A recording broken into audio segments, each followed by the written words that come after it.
ਸਤਿ ਸ੍ਰੀ ਅਕਾਲ ਪਿਆਰੇ ਵਿਦਿਆਰਥੀਓ, ਪਿਆਰੇ ਬੱਚਿਓ। ਅੱਜ ਅਸੀਂ 9ਵੀਂ ਕਲਾਸ ਦੀ ਪਾਠ ਪੁਸਤਕ ਸਾਹਿਤਮਾਲਾ ਵਿੱਚ ਦਰਜ ਡਾਕਟਰ ਹਰਪਾਲ ਸਿੰਘ ਪੰਨੂ ਜੀ ਦੁਆਰਾ ਲਿਖਿਆ ਹੋਇਆ ਲੇਖ ਬੇਬੇ ਜੀ ਦਾ ਸਾਰ ਪੜ੍ਹਦੇ ਹਾਂ।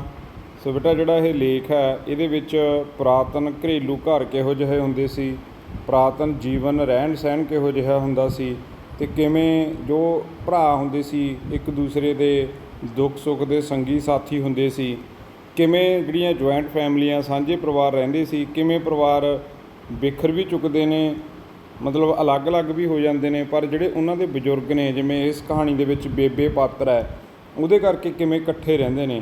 ਅਤੇ ਜਿਸ ਘਰ ਇਹ ਸਾਰਾ ਪਰਿਵਾਰ ਇਕੱਠਾ ਹੋ ਕੇ ਬੈਠਦਾ ਅਤੇ ਫਿਰ ਬੇਬੇ ਕਰਕੇ ਉਸ ਘਰ ਦੇ ਵਿੱਚ ਬਹੁਤ ਰੌਣਕਾਂ ਹੁੰਦੀਆਂ ਨੇ, ਅਤੇ ਉਸ ਘਰ ਰਹਿਣ ਵਾਲਾ ਜਿਹੜਾ ਲੇਖਕ ਦਾ ਛੋਟਾ ਭਰਾ ਹੁੰਦਾ, ਅਤੇ ਫਿਰ ਆਖਰ ਦੇ ਵਿੱਚ ਉਹ ਪੁੱਛਦਾ, ਜਦੋਂ ਲੇਖਕ ਹੋਣੀ ਉਹਨੂੰ ਮਿਲ ਕੇ ਵਾਪਸ ਪਰਤਦੇ ਨੇ ਕਿ ਵੀਰੇ, ਜੇ ਬੇਬੇ ਨੂੰ ਕੱਲ੍ਹ ਕੁਛ ਹੋ ਜਾਂਦਾ ਤੁਸੀਂ ਐਵੇਂ ਆਇਆ ਕਰੋਗੇ ਮੇਰੇ ਘਰ। ਅਤੇ ਬੇਬੇ ਵੀ ਕਹਿੰਦੀ ਹੁੰਦੀ ਆ ਕਿ ਮੈਂ ਪੂਰੇ ਜਦੋਂ ਤੱਕ ਬੈਠੀ ਹਾਂ ਮੈਨੂੰ ਲੱਗਦਾ ਕਿ ਉਦੋਂ ਤੱਕ ਰੌਣਕ ਮੇਲੇ ਹੋਣਗੇ, ਅਤੇ ਪਤਾ ਨਹੀਂ ਬਾਅਦ ਦੇ ਵਿੱਚ ਤੁਸੀਂ ਇੱਦਾਂ ਇਕੱਠੇ ਹੋਣਾ ਜਾਂ ਨਹੀਂ ਹੋਣਾ। ਅਤੇ ਬੇਟਾ, ਜਿੱਥੇ ਇਹ ਲੇਖ ਆ ਉੱਥੇ ਇੱਕ ਬੇਬੇ ਦੇ, ਇੱਕ ਮਾਂ ਦੇ ਜੋ ਦਿਲੀ ਜਜ਼ਬਾਤ ਨੇ ਉਹਨਾਂ ਨੂੰ ਵੀ ਸਾਡੇ ਨਾਲ ਸਾਂਝੇ ਕਰਦਾ, ਅਤੇ ਇੱਕ ਜੁਆਇੰਟ ਫੈਮਿਲੀ ਦਾ ਵੀ ਚਿੱਤਰ ਸਾਡੇ ਸਾਹਮਣੇ ਪੇਸ਼ ਕਰਦਾ। ਅਤੇ ਜੇ ਅਸੀਂ ਗੱਲ ਕਰੀਏ ਕਿ ਉਸ ਟਾਈਮ ਜਿਹੜੇ ਕੱਚੇ ਘਰਾਂ ਦੇ ਦੁੱਖ ਤਕਲੀਫਾਂ ਹੁੰਦੀਆਂ ਸੀ ਕਿ ਕਿਵੇਂ ਘਰਾਂ ਨੂੰ ਲਿਪਿਆ ਪੋਚਿਆ ਸ਼ਿੰਗਾਰਿਆ ਸਵਾਰਿਆ ਜਾਂਦਾ ਸੀ, ਉਸ ਗੱਲ ਦਾ ਵੀ ਇੱਥੇ ਜ਼ਿਕਰ ਆ। ਅਤੇ ਇੱਕ ਮਾਂ ਦੇ ਦਿਲ ਵਿੱਚ ਆਪਣੀ ਔਲਾਦ ਦੇ ਉਸ ਤੋਂ ਦੂਰ ਚਲੇ ਜਾਣ ਦਾ ਜੋ ਫਿਕਰ ਹੁੰਦਾ, ਉਸ ਗੱਲ ਦਾ ਵੀ ਇਸ ਕਹਾਣੀ ਦੇ ਵਿੱਚ ਜ਼ਿਕਰ ਕੀਤਾ ਗਿਆ ਹੈ। ਸੋ ਆਓ ਆਪਾਂ ਦੇਰੀ ਨਾ ਕਰਦੇ ਹੋਏ ਇਸ ਕਹਾਣੀ ਦਾ ਜਿਹੜਾ ਮੁੱਖ ਪਾਠ ਹੈ, ਮੁੱਖ ਸਾਰ ਹੈ, ਉਹ ਪੜ੍ਹਦੇ ਹਾਂ। ਉੱਤਰ ਹੈ ਬੇਬੇ ਜੀ ਵਾਰਤਕ ਲੇਖ ਡਾਕਟਰ ਹਰਪਾਲ ਸਿੰਘ ਪੰਨੂ ਦੁਆਰਾ ਲਿਖਿਆ ਹੋਇਆ ਹੈ। ਲੇਖਕ ਨੇ ਇਸ ਲੇਖ ਵਿੱਚ ਇੱਕ ਸਿਆਣੀ ਅਤੇ ਸੂਝਵਾਨ ਇਸਤਰੀ ਦੇ ਚਰਿੱਤਰ ਅਤੇ ਉਸ ਦੇ ਗੁਣਾਂ ਨੂੰ ਬਾਖੂਬੀ ਬਿਆਨ ਕੀਤਾ ਹੈ। ਇਸ ਲੇਖ ਦਾ ਸੰਖੇਪ ਸਾਰ ਹੇਠ ਲਿਖੇ ਅਨੁਸਾਰ ਹੈ। ਲੇਖਕ ਨੂੰ ਆਪਣੇ ਬਚਪਨ ਦੇ ਦਿਨ ਯਾਦ ਹਨ, ਜਦੋਂ ਉਹ ਪਾਣੀ ਭਰਨ ਜਾਂਦੀ ਆਪਣੀ ਬੇਬੇ ਦੀ ਕਮੀਜ਼ ਫੜ ਕੇ ਨਾਲ ਤੁਰਦਾ ਹੁੰਦਾ। ਬੇਬੇ ਦੇ ਘਰ ਵਿੱਚ ਹੋਣ ਨਾਲ ਉਸ ਨੂੰ ਕਿਸੇ ਵੀ ਕਿਸਮ ਦਾ ਕੋਈ ਵੀ ਫਿਕਰ ਨਹੀਂ ਹੁੰਦਾ। ਜਦੋਂ ਕਦੀ ਬੇਬੇ ਕਿਸੇ ਰਿਸ਼ਤੇਦਾਰੀ ਵਿੱਚ ਗਈ ਹੋਈ 2-4 ਦਿਨ ਨਾ ਮੁੜਦੀ ਤਾਂ ਲੇਖਕ ਨੂੰ ਕਿਸੇ ਨਾਲ ਵੀ ਗੱਲ ਕਰਨੀ ਚੰਗੀ ਨਾ ਲੱਗਦੀ। ਲੇਖਕ ਦੇ ਬਾਪੂ ਦਾ ਸੁਭਾਅ ਸਖਤ ਸੀ। ਇਹ ਬੇਟਾ, ਜਦੋਂ ਅਸੀਂ ਪ੍ਰਸ਼ਨ ਉੱਤਰ ਕਰਦੇ ਹਾਂ ਨਾ, ਫਿਰ ਉਹਦੇ ਵਿੱਚ ਤੁਹਾਨੂੰ ਇਕੱਲੀਆਂ ਗੱਲਾਂ ਪੁੱਛੀਆਂ ਜਾਂਦੀਆਂ ਨੇ। ਜੇ ਅਸੀਂ ਲੇਖ ਨੂੰ ਧਿਆਨ ਨਾਲ ਸੁਣਦੇ ਹਾਂ ਅਤੇ ਸਾਨੂੰ ਫਿਰ ਪ੍ਰਸ਼ਨਾਂ ਦੇ ਉੱਤਰ ਦੇਣ ਦੇ ਵਿੱਚ ਕੋਈ ਔਖਾਈ ਨਹੀਂ ਆਉਂਦੀ।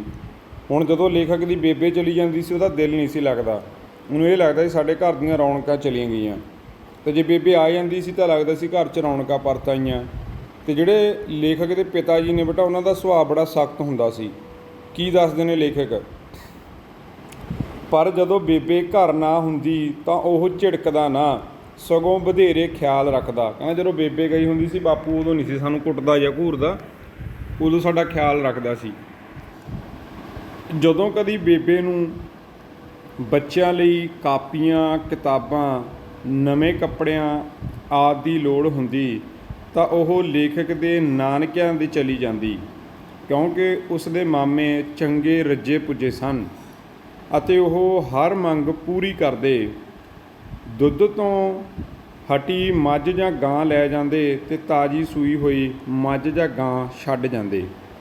ਹੁਣ ਜਦੋਂ ਬੇਟਾ ਇਹਨਾਂ ਨੂੰ ਨਾ ਬੱਚਿਆਂ ਨੂੰ ਪੈਨ ਕਾਪੀਆਂ ਨਵੇਂ ਕੱਪੜਿਆਂ ਦੀ ਲੋੜ ਹੁੰਦੀ ਤਾਂ ਉਹਦੀ ਮਾਂ ਆਪਣੇ ਪੇਕੇ ਘਰ ਚਲੀ ਜਾਂਦੀ, ਕਿਉਂਕਿ ਉਹ ਥੋੜ੍ਹੇ ਜਿਹੇ ਖਾਨਦਾਨੀ ਬੰਦੇ ਸੀ, ਉਹਨਾਂ ਕੋਲ ਜ਼ਮੀਨ ਜਾਇਦਾਦ, ਘੋੜੇ ਘੋੜੀਆਂ, ਇਸ ਤਰ੍ਹਾਂ ਉਹਨਾਂ ਦੀ ਜਿਹੜੀ ਵੀ ਇਸ ਕਹਾਣੀ ਦੇ ਵਿੱਚ ਦਿੱਖ ਦੱਸੀ ਗਈ ਹੈ ਕਿ ਤਾਕੜੇ ਸਨ। ਅਤੇ ਬੇਟਾ, ਜੇ ਇਹਨਾਂ ਦੇ ਲੇਖਕ ਦੇ ਘਰ ਕੋਈ ਗਾਂ ਜਾਂ ਮੱਝ ਦੁੱਧ ਦੇਣੋਂ ਹਟ ਜਾਂਦੀ ਤਾਂ ਉਹ ਆਉਂਦੇ, ਉਹ ਮੱਝ ਜਾਂ ਗਾਂ ਨੂੰ ਲੈ ਜਾਂਦੇ ਅਤੇ ਉਹਦੀ ਜਗ੍ਹਾ 'ਤੇ ਦੁੱਧ ਦੇਣ ਵਾਲੇ ਮੱਝ ਜਾਂ ਗਾਂ ਛੱਡ ਜਾਂਦੇ। ਕਈ ਵਾਰ ਘਰੇਲੂ ਤੰਗੀ ਹੋਣ ਕਰਕੇ ਬੇਬੇ ਨੇ ਲੇਖਕ ਨੂੰ ਆਪਣੇ ਪੇਕੇ ਘਰ ਭੇਜ ਦਿੱਤਾ ਅਤੇ ਮਾਮੇ ਮਾਮੀ ਨਾਲ ਪਿਆਰ ਨਾਲ ਕਹਿਣਾ ਮੰਨਣ ਲਈ ਕਿਹਾ। ਲੇਖਕ ਦੀ ਮੰਮੀ ਨੇ ਕਿਹਾ ਕਿ ਚੱਲ ਭਾਈ ਉੱਥੇ ਚੱਲ ਜਾ ਤੇਰੇ ਨਾਨਕੇ, ਜੇ ਕੋਈ ਘਰੇ ਤੰਗੀ ਤੋਸ਼ੀ ਹੁੰਦੀ ਤਾਂ ਕਹਿੰਦੇ ਸੀ ਉੱਥੇ ਆਪਣੇ ਮਾਮੇ ਨਾਲ ਅਤੇ ਆਪਣੀ ਮਾਮੀ ਨਾਲ ਪਿਆਰ ਨਾਲ ਰਹਿਣਾ। ਸੋ ਲੇਖਕ ਦੀ ਮਾਂ ਜਿਹੜੀ ਬੇਟਾ ਉਹ ਆਪਣੀ ਭਰਜਾਈ ਨੂੰ ਭਾਵ ਉਹਦੀ ਮਾਮੀ ਨੂੰ ਆਪਣੀ ਸਹੇਲੀ ਸਮਝਦੀ ਸੀ। ਜਦੋਂ ਕਦੀ ਲੇਖਕ ਆਪਣੇ ਪਿੰਡ ਤੋਂ ਪਟਿਆਲੇ ਪੜ੍ਹਨ ਲਈ ਜਾਂਦਾ ਤਾਂ ਉਸ ਦੀ ਬੇਬੇ ਦੀਆਂ ਅੱਖਾਂ ਵਿੱਚ ਅੱਥਰੂ ਛਲਕਣ ਦਾ ਭਾਵ ਅੱਖਾਂ 'ਚ ਪਾਣੀ ਆ ਜਾਂਦਾ, ਹੰਝੂ ਡਿੱਗਣ ਲੱਗ ਜਾਂਦੇ ਉਹਦੀ ਮਾਂ। ਲੇਖਕ ਆਪਣੀ ਬੇਬੇ ਨੂੰ ਬਥੇਰਾ ਹੌਸਲਾ ਦਿੰਦਾ ਪਰ ਮਾਂ ਦੀ ਮਮਤਾ ਸਾਹਮਣੇ ਉਹ ਵੀ ਬੇਵੱਸ ਜਿਹਾ ਹੋ ਜਾਂਦਾ। ਉਸ ਦੀ ਮਾਂ ਅਸੀਸਾਂ ਦੇ ਕੇ ਉਸ ਨੂੰ ਤੋਰਦੀ। ਬੇਬੇ ਆਪਣੀ ਛੋਟੀ ਭਰਜਾਈ ਹੁਣ ਬੇਟਾ ਇੱਥੇ ਜ਼ਿਕਰ ਆਉਂਦਾ ਗੁਰਦਿਆਲ ਕੌਰ ਦੀ ਬਹੁਤ ਸਿਫਤ ਕਰਦੀ ਸੀ। ਹੁਣ ਛੋਟੀ ਭਰਜਾਈ ਦਾ ਨਾਮ ਕੀ ਆ? ਗੁਰਦਿਆਲ ਕੌਰ। ਕਈ ਵਾਰ ਬੇਟਾ ਪੁੱਛ ਲਿਆ ਜਾਂਦਾ ਸਵਾਲ ਤੁਹਾਨੂੰ। ਉਹ ਲੇਖਕ ਨੂੰ ਦੱਸਦੀ ਸੀ ਕਿ ਉਸ ਦੀ ਮਾਮੀ ਦਾ ਰੰਗ ਬਹੁਤ ਲਾਲ ਸੀ, ਹੀਰ ਵਰਗੀ ਸੋਹਣੀ ਸੀ। ਗੁਰਦਿਆਲ ਕੌਰ ਬੇਬੇ ਦੀ ਸਹੇਲੀ ਸੀ ਅਤੇ ਬੇਬੇ ਦੀ ਬਹੁਤ ਇੱਜ਼ਤ ਕਰਦੀ ਸੀ। ਹੁਣ ਜੇ ਗੁਰਦਿਆਲ ਕੌਰ ਦੇ ਕਰੈਕਟਰ ਬਾਰੇ ਬੇਟਾ ਪੁੱਛਿਆ ਜਾਂਦਾ, ਉਹਦੇ ਮਤਲਬ ਰੰਗ ਰੂਪ ਬਾਰੇ, ਤਾਂ ਦੱਸਿਆ ਜਾਂਦਾ ਕਿ ਬਹੁਤ ਗੋਰੀ ਚਿੱਟੀ ਲਾਲ ਗਲਾਲ ਸੀ। ਬੇਬੇ ਦੱਸਦੀ ਸੀ, ਕਹਿੰਦੀ ਹੀਰ ਵਰਗੀ ਸੋਹਣੀ ਸੀ ਮੇਰੀ ਭਰਜਾਈ ਗੁਰਦਿਆਲ ਕੌਰ। ਅਤੇ ਬੇਬੇ ਕਹਿੰਦੀ ਉਹ ਮੇਰੀ ਸਹੇਲੀ ਸੀ, ਮੇਰੀ ਭਰਜਾਈ ਬਾਅਦ 'ਚ ਪਹਿਲਾਂ ਮੇਰੀ ਸਹੇਲੀ ਸੀ। ਅਤੇ ਬੇਬੇ ਕਹਿੰਦੀ ਕਿ ਮੇਰੀ ਮਾਂ ਦੀ ਉਹ ਬਹੁਤ ਇੱਜ਼ਤ ਕਰਿਆ ਕਰਦੀ ਸੀ। ਅਤੇ ਇਹਦੇ ਵਿੱਚ ਜ਼ਿਕਰ ਵੀ ਆਉਂਦਾ ਕਿ ਜਦੋਂ ਉਹਦੀ ਮਾਂ ਕਹਿੰਦੀ ਹੈ ਕਿ ਲੈ ਭਾਈ ਇਸ ਤਾਂ ਗਰੀਬ ਬੜੀ ਜੀ ਆ, ਮੈਂ ਤਾਂ ਤੇਰੇ ਮਤਲਬ ਘਰ ਵਾਲੇ ਦੀ ਜਿਹੜੀ ਮੈਂ ਭੈਣ ਆ, ਮੈਂ ਤਾਂ ਗਰੀਬ ਜਿਹੇ ਘਰ 'ਚ ਬਹਿ ਹਾਂ। ਕਹਿੰਦੀ ਨਹੀਂ ਜੀ, ਮੈਂ ਤਾਂ ਤੁਹਾਡੀ ਦਾਸੀ ਹਾਂ, ਮੈਂ ਤਾਂ ਤੁਹਾਡੇ ਚਰਨਾਂ 'ਚ ਰਹਿਣ ਵਾਲੀ ਹਾਂ, ਹੁਕਮ ਕਰੋ, ਮੈਂ ਤੁਹਾਡੀ ਕੀ ਸੇਵਾ ਕਰ ਸਕਦੀ ਹਾਂ। ਸੋ ਇੱਥੋਂ ਲੱਗਦਾ ਕਿ ਹਾਂ ਉਹ ਬਹੁਤ ਜਿਹੜੀ ਰਿਸਪੈਕਟ ਕਰਦੀ ਸੀ ਲੇਖਕ ਦੀ ਮਾਂ ਦੀ, ਗੁਰਦਿਆਲ ਕੌਰ ਜਿਹੜੀ ਉਹਦੀ ਭਰਜਾਈ ਆ।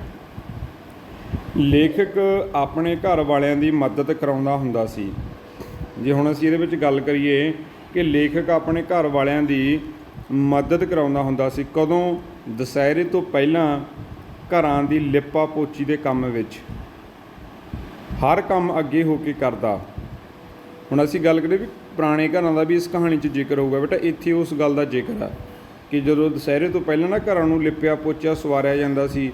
ਉਹਦੇ ਵਿੱਚ ਬੇਟਾ ਜਿਵੇਂ ਕਾਲੀ ਮਿੱਟੀ, ਤੂੜੀ, ਪਾਣੀ, ਗੋਹਾ, ਉਹਦਾ ਮਿਕਸਚਰ ਬਣਾਇਆ ਜਾਂਦਾ ਸੀ। ਫਿਰ ਇੱਕ ਬੰਦਾ ਉਹਨੂੰ ਚੱਕਦਾ, ਦੂਏ ਬੰਦੇ ਜਿਹੜੇ ਕੰਧ ਨੂੰ ਲਿਪਣ ਲੱਗੇ ਹੁੰਦੇ ਸੀ ਜਾਂ ਪੋਚਣ ਲੱਗੇ ਹੁੰਦੇ ਸੀ, ਫਿਰ ਉਹ ਮਿੱਟੀ ਉਹਦੇ ਉੱਪਰ ਫੇਰਦੇ, ਇੱਕ ਜਣਾ ਫੜਾਉਂਦਾ, ਇੱਕ ਇਹਨਾਂ ਨੂੰ ਤਿਆਰ ਕਰਦਾ। ਮਤਲਬ ਪੂਰਾ ਪਰਿਵਾਰ ਮਿੱਟੀ ਫੇਰਨ ਦੇ ਵਿੱਚ ਲੱਗਿਆ ਹੁੰਦਾ ਸੀ। ਅਤੇ ਜਿਹੜੇ ਘਰਾਂ ਦੇ ਵਿਹੜੇ ਹੁੰਦੇ ਸੀ ਬੇਟਾ, ਉਹਨਾਂ ਦੇ ਵਿੱਚ ਵੀ ਮਿੱਟੀ ਫੇਰੀ ਜਾਂਦੀ। ਕਈ ਤਾਂ ਕਾਲੀ ਮਿੱਟੀ ਦੇ ਵਿੱਚ ਤੂੜੀ ਰਲਾ ਕੇ ਫੇਰਦੇ, ਕਈ ਪੀਲੀ ਮਿੱਟੀ ਫੇਰਦੇ।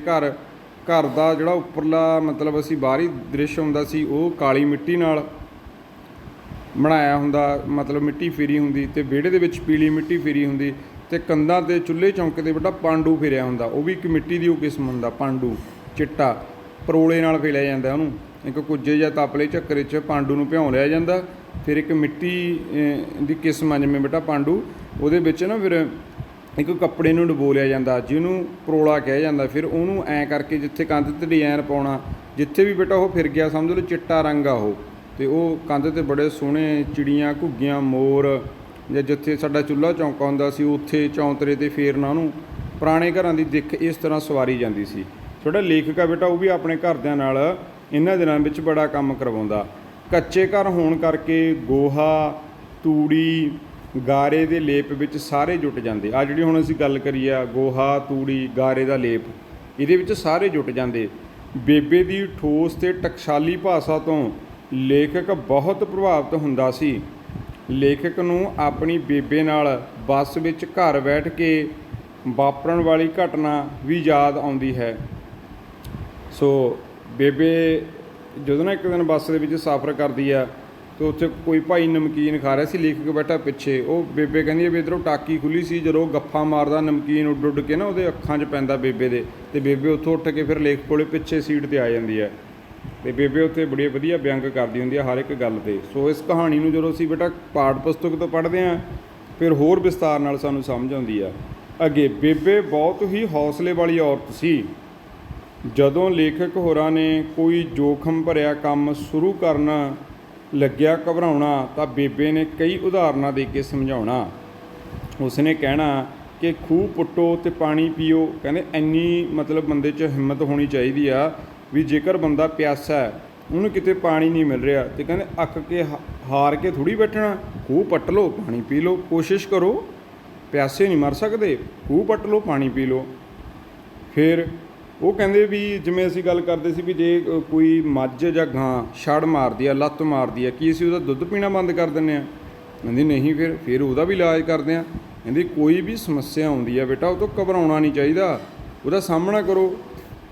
ਅਤੇ ਬੇਬੇ ਇਸ ਕਹਾਣੀ 'ਚ ਬੇਟਾ ਗੱਲ ਕਰਦੀ ਆ ਕਿ ਅਸੀਂ ਉਹ ਲੋਕ ਹਾਂ ਜਿਨ੍ਹਾਂ ਨੇ ਮਤਲਬ ਇੱਕ ਕਿਲ੍ਹਾ ਨਹੀਂ ਹੁੰਦਾ, ਕਿਲ੍ਹੇ ਦੀਆਂ ਕੰਧਾਂ ਦੇ ਕੋਲੋਂ ਬੇਟਾ ਕਿੰਨੀਆਂ ਚੌੜੀਆਂ, ਵੀ ਉਹਨਾਂ ਨੂੰ ਢਾਹ ਕੇ, ਉਹਨਾਂ ਦੇ ਰੋੜਾਂ ਨੂੰ ਵਾਹ ਕੇ, ਉੱਥੇ ਖੇਤੀ ਕਰਕੇ, ਫਸਲ ਉਗਾ ਕੇ ਆਪਣਾ ਪੇਟ ਭਰਿਆ। ਅਸੀਂ ਉਹ ਲੋਕ ਹਾਂ ਜਿਹੜੇ ਇੰਨੀ ਹਾਰਡ ਵਰਕਿੰਗ ਕਰਦੇ ਹਾਂ, ਤੁਸੀਂ ਕਿਉਂ ਘਬਰਾਉਂਦੇ ਹੋ?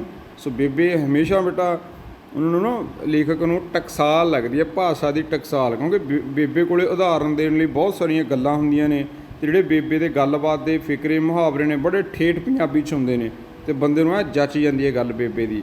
ਅਤੇ ਟਕਸਾਲ ਤੋਂ ਭਾਵ ਹੁੰਦਾ ਬੇਟਾ ਜਿੱਥੇ ਸਿੱਕੇ ਘੜੇ ਜਾਂਦੇ ਨੇ, ਜਿੱਥੇ ਸਿੱਕੇ ਬਣਦੇ ਨੇ 1 ਰੁਪਈਆ 2 ਰੁਪਈਏ ਇਸ ਤਰ੍ਹਾਂ ਦੇ। ਅਤੇ ਲੇਖਕ ਨੂੰ ਭਾਸ਼ਾ ਦੀ ਟਕਸਾਲ ਤੋਂ ਭਾਵ ਵੀ ਬੇਬੇ ਇਹ ਮੁਹਾਵਰੇ ਢਾਲ ਕੇ ਬਣਾਉਂਦੀ ਆ, ਉੱਥੇ ਇਸ ਤਰ੍ਹਾਂ ਦੀਆਂ ਗੱਲਾਂ ਬਣਾ ਕੇ ਕੱਢਦੀ ਹੈ। ਅਤੇ ਲੇਖਕ ਕਹਿੰਦਾ ਕਿ ਬੇਬੇ ਤਾਂ ਇਹ ਲੱਗਦਾ ਕਿ ਭਾਸ਼ਾ ਦੀ ਟਕਸਾਲ ਹੈ। ਸੋ ਅੱਗੇ ਅਸੀਂ ਗੱਲ ਕਰਦੇ ਹਾਂ। ਕਹਿੰਦੀ ਬੇਬੇ ਕੀ ਕਹਿੰਦੀ ਜੇਕਰ ਰੱਬ ਸਾਥ ਦੇਵੇ ਤਾਂ ਕੋਈ ਵੀ ਚੀਜ਼ ਔਖੀ ਨਹੀਂ ਹੁੰਦੀ। ਗੁਰੂ ਉੱਤੇ ਭਰੋਸਾ ਰੱਖਣਾ ਚਾਹੀਦਾ ਹੈ, ਉਹ ਆਪ ਅੰਗ ਸੰਗ ਸਹਾਈ ਹੋ ਕੇ ਮਦਦ ਕਰਦਾ ਹੈ। ਇੱਕ ਆਮ ਕਹਾਵਤ ਹੁੰਦੀ ਬੇਟਾ ਵੀ ਰੱਬ ਵੀ ਉਹਨਾਂ ਦੀ ਮਦਦ ਕਰਦਾ ਹੈ ਜੋ ਆਪਣੀ ਮਦਦ ਆਪ ਕਰਦੇ ਹਨ। ਸੋ ਇਸ ਤਰ੍ਹਾਂ ਦੀ ਐਗਜ਼ਾਮਪਲਾਂ ਦੇ ਕੇ ਬੇਬੇ ਉਹਨਾਂ ਨੂੰ ਮੋਟੀਵੇਟ ਕਰਦੀ ਕਿ ਤੁਸੀਂ ਕੋਈ ਵੀ ਕੰਮ ਕਰ ਸਕਦੇ ਹੋ। ਫਿਰ ਅੱਗੇ ਬੇਬੇ 'ਚ ਕੀ ਗੁਣ ਸੀ? ਕਹਿੰਦੇ ਜੇਕਰ ਕੋਈ ਗੁਆਂਢੀ ਆਪਣੀ ਘਰਵਾਲੀ ਉੱਪਰ ਹੱਥ ਚੁੱਕਦਾ ਤਾਂ ਬੇਬੇ ਉਸ ਨੂੰ ਦੁਬਾਰਾ, ਜਦੋਂ ਬੇਬੇ ਜਾਂਦੀ ਨਾ, ਬੇਬੇ ਦੁਆਰਾ ਉਸ ਨੂੰ ਸਮਝਾਇਆ ਜਾਂਦਾ। ਕਿਵੇਂ ਸਮਝਾਇਆ ਜਾਂਦਾ ਸੀ? ਬੇਬੇ ਉਸ ਨੂੰ ਦਬਕਾ ਮਾਰ ਕੇ ਸਮਝਾਉਂਦੀ ਕਿ ਧਰਤੀ ਨੂੰ ਕੁੱਟ ਲਿਆ ਜਾਂ ਜਨਾਨੀ ਨੂੰ ਕੁੱਟ ਲਿਆ, ਇੱਕ ਬਰਾਬਰ ਹੈ। ਧਰਤੀ ਨੂੰ ਅਸੀਂ ਮਾਂ ਕਹਿੰਦੇ ਵੀ ਜਿਹੋ ਜਿਹਾ ਮਾਂ ਨੂੰ ਕੁੱਟ ਲਿਆ ਉਹੋ ਜਿਹਾ ਆਪਣੀ ਜਨਾਨੀ ਤੋਂ ਭਾਵ ਆਪਣੀ ਤੀਵੀਂ, ਆਪਣੀ ਘਰਵਾਲੀ ਨੂੰ ਕੁੱਟ ਲਿਆ। ਇਸ ਗੱਲ ਦੇ ਵਿੱਚ ਕੋਈ ਸੂਰਮਗਤੀ ਨਹੀਂ। ਬੇਬੇ ਦੀਆਂ ਗੱਲਾਂ ਸੁਣ ਕੇ ਸਾਰੇ ਹੀ ਸੁੰਨ ਹੋ ਜਾਂਦੇ। ਕਿਸੇ ਦੀ ਮਜਾਲ ਨਹੀਂ ਸੀ ਕਿ ਬੇਬੇ ਮੂਹਰੇ ਬੋਲ ਪਏ। ਸੋ ਬੇਬੇ, ਜੇ ਕਿਸੇ ਦੇ ਘਰੇ ਕੋਈ ਲੜਾਈ ਝਗੜਾ ਹੋ ਜਾਂਦਾ ਨਾ, ਕੋਈ ਬੰਦਾ ਆਪਣੀ ਪਤਨੀ ਨੂੰ ਕੁੱਟਦਾ ਜਾਂ ਘੂਰਦਾ, ਤਾਂ ਬੇਬੇ ਉੱਥੇ ਜਾਂਦੀ ਅਤੇ ਉਸ ਬੰਦੇ ਨੂੰ ਪੂਰਾ ਐਨ ਠੋਕ ਕੇ ਗੱਲਾਂ ਕਹਿੰਦੀ, ਸਮਝਾਉਂਦੀ, ਅਤੇ ਬੰਦਾ ਚੁੱਪ ਕਰਕੇ ਹਟ ਜਾਂਦਾ। ਕਹਿੰਦੀ ਇਹ ਕੋਈ ਮਰਦਾਨਗੀ ਹੈ ਤੇਰੀ, ਇੱਕ ਔਰਤ 'ਤੇ ਹੱਥ ਚੁੱਕਦਾ? ਅਤੇ ਬੰਦਾ ਚੁੱਪ ਕਰਕੇ ਹਟ ਜਾਂਦਾ ਸੀ ਵੀ ਬਾਕੀ ਸਹੀ ਗੱਲ ਆ, ਇਹ ਤੇਰੀ ਵਿਚਾਰੀ ਘਰ ਵਾਲੀ ਆ, ਇਹ ਤੇਰੀ ਗੁਲਾਮ ਥੋੜ੍ਹੀ ਵੀ ਤੇਰੇ ਤੋਂ ਮਾਰ ਖਾਵੇ। ਜੇ ਕੋਈ ਹੋਰ ਹੋਵੇ ਤਾਂ ਕਿਸੇ ਹੱਥ ਲਾ ਕੇ ਦਿਖਾ, ਤੂੰ ਇਹਨੂੰ ਵਿਚਾਰੀ ਨੂੰ ਕੁੱਟ ਰਿਹਾ। ਸੋ ਇਸ ਤਰ੍ਹਾਂ ਬੇਬੇ ਜਿੱਥੇ ਵੀ ਕਿਤੇ ਘਰ ਦੇ ਵਿੱਚ ਲੜਾਈ ਝਗੜਾ ਹੁੰਦਾ ਬੇਟਾ, ਉੱਥੇ ਜਾਂਦੀ ਅਤੇ ਉਹਨੂੰ ਸਮਝਾ ਕੇ ਆਉਂਦੀ। ਇਸ ਗੱਲ 'ਚ ਵੀ ਬੇਬੇ ਦੀ ਸਿਫਤ ਕਰਦਾ ਲੇਖਕ ਨੂੰ ਜਦੋਂ ਵੀ ਬੇਬੇ ਦਾ ਸੁਨੇਹਾ ਮਿਲਦਾ ਉਹ ਉਸੇ ਹੀ ਵਕਤ ਚਲਿਆ ਜਾਂਦਾ ਸੀ। ਇੱਕ ਵਾਰੀ ਬੇਬੇ ਨੇ ਲੇਖਕ ਨੂੰ ਪੁੱਛਿਆ ਕਿ ਉਹ ਉਸ ਨੂੰ ਮਿਲਣ ਲਈ ਕਿਉਂ ਨਹੀਂ ਆਇਆ, ਤਾਂ ਜਵਾਬ ਵਿੱਚ ਲੇਖਕ ਨੇ ਕਿਹਾ ਕਿ ਬੇਬੇ ਤੇਰੇ ਕੋਲ ਤਾਂ ਰੌਣਕਾਂ ਲੱਗੀਆਂ ਹੀ ਰਹਿੰਦੀਆਂ ਹਨ।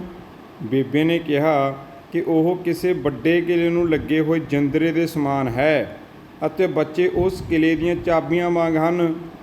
ਉਹ ਲੇਖਕ ਨੂੰ ਕਦੇ ਕਦੇ ਆ ਕੇ ਮਿਲ ਜਾਣ ਲਈ ਕਹਿੰਦੀ। ਹੁਣ ਬੇਬੇ ਬੇਟਾ ਆਪਦੇ ਆਪ ਨੂੰ ਇੱਥੇ ਵੱਡਾ ਜਿੰਦਰਾ ਸਮਝਦੀ ਆ, ਅਤੇ ਉਸ ਜਿੰਦਰੇ ਦੀਆਂ ਚਾਬੀਆਂ ਕਿਹਨਾਂ ਨੂੰ ਕਹਿੰਦੀ ਆ? ਬੱਚਿਆਂ ਨੂੰ। ਸੋ ਅੱਗੇ ਸਵਾਲ ਆਉਣਗੇ ਕਿ ਬੇਬੇ ਇਸ ਕਹਾਣੀ ਵਿੱਚ ਆਪਣੇ ਆਪ ਨੂੰ ਕਿਸ ਰੂਪ ਵਿੱਚ ਪੇਸ਼ ਕਰਦੀ ਹੈ, ਤਾਂ ਅਸੀਂ ਉੱਥੇ ਲਿਖਣਾ ਉੱਤਰ ਜਿੰਦਰੇ ਦੇ ਰੂਪ ਵਿੱਚ। ਬੇਬੇ ਚਾਬੀਆਂ ਕਿਹਨਾਂ ਨੂੰ ਕਹਿੰਦੀ ਹੈ, ਅਤੇ ਉੱਥੇ ਅਸੀਂ ਕਹਿਣਾ ਹੈ ਬੱਚਿਆਂ ਨੂੰ। ਬੇਬੇ ਕਹਿੰਦੀ ਵੀ ਬੇਟਾ ਤੂੰ ਕਹਿ ਰਿਹਾ ਵੀ ਤੇਰੇ ਕੋਲ ਤਾਂ ਰੌਣਕਾਂ ਨੇ, ਕਹਿੰਦੀ ਇਹ ਵੱਡਾ ਸਾਰਾ ਕਿਲ੍ਹਾ ਹੈ, ਮੈਂ ਤਾਂ ਉਹਨੂੰ ਲੱਗਿਆ ਹੋਇਆ ਇੱਕ ਜਿੰਦਾ ਹੈ।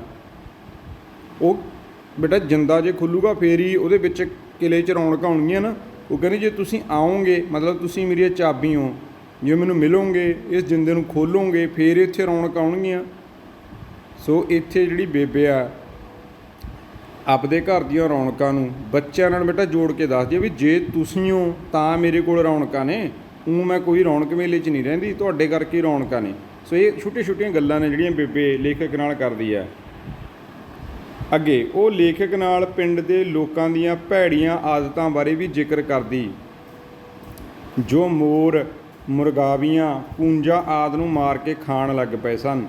ਬੇਬੇ ਜ਼ਿਕਰ ਕਰਦੀ ਸੀ, ਕਹਿੰਦੀ ਆਪਣੇ ਪਿੰਡ ਦੇ ਲੋਕ ਨਾ ਮੋਰ, ਮੁਰਗਾਵੀਆਂ, ਕੂੰਜਾਂ ਨੂੰ ਮਾਰ ਕੇ ਖਾਣ ਲੱਗ ਪਏ ਨੇ। ਉਹ ਕਹਿੰਦੀ ਕਿ ਇਹ ਮੁਰਦਾਰ ਖਾਣ ਵਾਲੇ ਹੱਡਾ ਰੋੜੀ ਵਿੱਚ ਜਾ ਕੇ ਕਿਉਂ ਨਹੀਂ ਬੈਠ ਜਾਂਦੇ? ਹੱਡਾ ਰੋੜੀ ਬੇਟਾ ਜਿੱਥੇ ਜੇ ਕੋਈ ਜਾਨਵਰ ਪਿੰਡ ਦਾ ਪਸ਼ੂ ਮਰ ਜੇ, ਉਹਨੂੰ ਚੱਕ ਕੇ ਜਿਹੜੀ ਉਹ ਜਗ੍ਹਾ 'ਤੇ ਸੁੱਟ ਕੇ ਆਉਂਦੇ ਨੇ, ਉਹਨੂੰ ਹੱਡਾ ਰੋੜੀ ਕਹਿੰਦੇ ਨੇ। ਜਿੱਥੇ ਕੁੱਤੇ ਉਹਨਾਂ ਦਾ ਮਾਸ ਖਾਂਦੇ ਨੇ। ਇਹ ਕਹਿੰਦੀ ਹੁਣ ਬੇਬੇ ਉੱਥੇ ਸੰਬੋਧਨ ਪਿੰਡ ਦੇ ਲੋਕਾਂ ਨੂੰ ਕੁੱਤਿਆਂ ਦਾ ਜ਼ਿਕਰ ਕਰਕੇ ਕਰਦੀ ਆ ਵੀ ਹੱਡਾ ਰੋੜੀ 'ਚ ਚਲੇ ਜਾਣ, ਜਿਵੇਂ ਉੱਥੇ ਕੁੱਤੇ ਮਾਸ ਖਾਂਦੇ ਨੇ, ਕਹਿੰਦੀ ਇਹਨਾਂ ਨੂੰ ਜੇ ਮਾਸ ਖਾਣ ਦੀ ਇੰਨੀ ਅੱਗ ਆ, ਭੁੱਖਾ, ਤਾਂ ਉੱਥੇ ਹੱਡਾ ਰੋੜੀ 'ਚ ਵਗ ਜਾਣ, ਜਿਵੇਂ ਕੁੱਤੇ ਖਾਂਦੇ ਨੇ ਉੱਥੇ ਖਾ ਲੈਣ ਮਾਸ। ਸੋ ਇੱਕ ਵਿਅੰਗ ਆ, ਬੇਬੇ ਦੀ ਭਾਸ਼ਾ ਬੜੀ ਠੇਠ ਆ। ਉਹਦੇ ਵਿੱਚ ਉਹ ਜੋ ਕਿਸੇ ਨੂੰ ਨੀਵਾਂ ਦਿਖਾਉਣਾ ਤਾਂ ਉਹ ਕੁੱਤਿਆਂ ਨਾਲ ਸੰਬੋਧਨ ਕਰਕੇ ਕਹਿ ਰਹੀ ਹੈ ਵੀ ਮਾਸ ਖਾਂਦੇ ਨੇ, ਇਹ ਕੁੰਜਾਂ ਮੁਰਗਾਵੀਆਂ ਨੂੰ ਮਾਰਨ ਲੱਗ ਪਏ ਨੇ। ਮੁਰਦਾਰ ਖਾਣ ਵਾਲੇ ਹੱਡਾ ਰੋੜੀ ਵਿੱਚ ਜਾ ਕੇ ਕਿਉਂ ਨਹੀਂ ਬੈਠ ਜਾਂਦੇ? ਉਮਰ ਦੇ ਲਿਹਾਜ਼ ਨਾਲ ਬੇਬੇ ਨੂੰ ਘੱਟ ਸੁਣਦਾ ਅਤੇ ਘੱਟ ਦਿਸਣ ਲੱਗ ਪਿਆ ਸੀ, ਪਰ ਬੇਬੇ ਤੌਰ ਤੋਂ ਪਤਾ ਲਗਾ ਲੈਂਦੀ ਕਿ ਕੌਣ ਆਇਆ। ਗੱਲਾਂ ਸੁਣ ਕੇ ਹੀ ਪਤਾ ਲਗਾ ਲੈਂਦੀ ਕਿ ਕੌਣ ਦੁੱਖ ਵਿੱਚ ਹੈ ਅਤੇ ਕੌਣ ਸੁੱਖ ਵਿੱਚ। ਸੋ ਲੇਖਕ ਦੱਸਦਾ ਕਿ ਬੇਬੇ ਦੀ ਨਿਗਾਹ ਘੱਟ ਚੁੱਕੀ ਸੀ। ਬੇਸ਼ੱਕ ਉਹਨੂੰ ਉੱਚਾ ਸੁਣਦਾ ਸੀ, ਪਰ ਬੇਬੇ ਸਾਡੇ ਚਿਹਰੇ ਦੇਖ ਕੇ, ਜੇ ਕੋਈ ਹੱਸ ਰਿਹਾ ਤਾਂ ਦੇਖ ਲੈਂਦੀ ਸੀ ਇਹ ਕਿੰਨਾ ਕੁ ਖੁਸ਼ੀ ਹੈ ਇਹਦੇ ਅੰਦਰ, ਇਹ ਖੁਸ਼ ਆ ਕਿ ਦੁਖੀ ਆ। ਉਹ ਗੱਲਾਂ ਬਾਤਾਂ ਤੋਂ ਅੰਦਾਜ਼ਾ ਲਾ ਲੈਂਦੀ, ਤੌਰ ਤੋਂ ਪਹਿਚਾਣ ਲੈਂਦੀ। ਕਹਿੰਦਾ ਬੇਬੇ ਦੇ ਅੰਦਰ ਬੜੇ ਗੁਣ ਸੀ ਸਾਡੇ ਦੁੱਖ ਸੁੱਖ ਸਮਝਣ ਦਾ।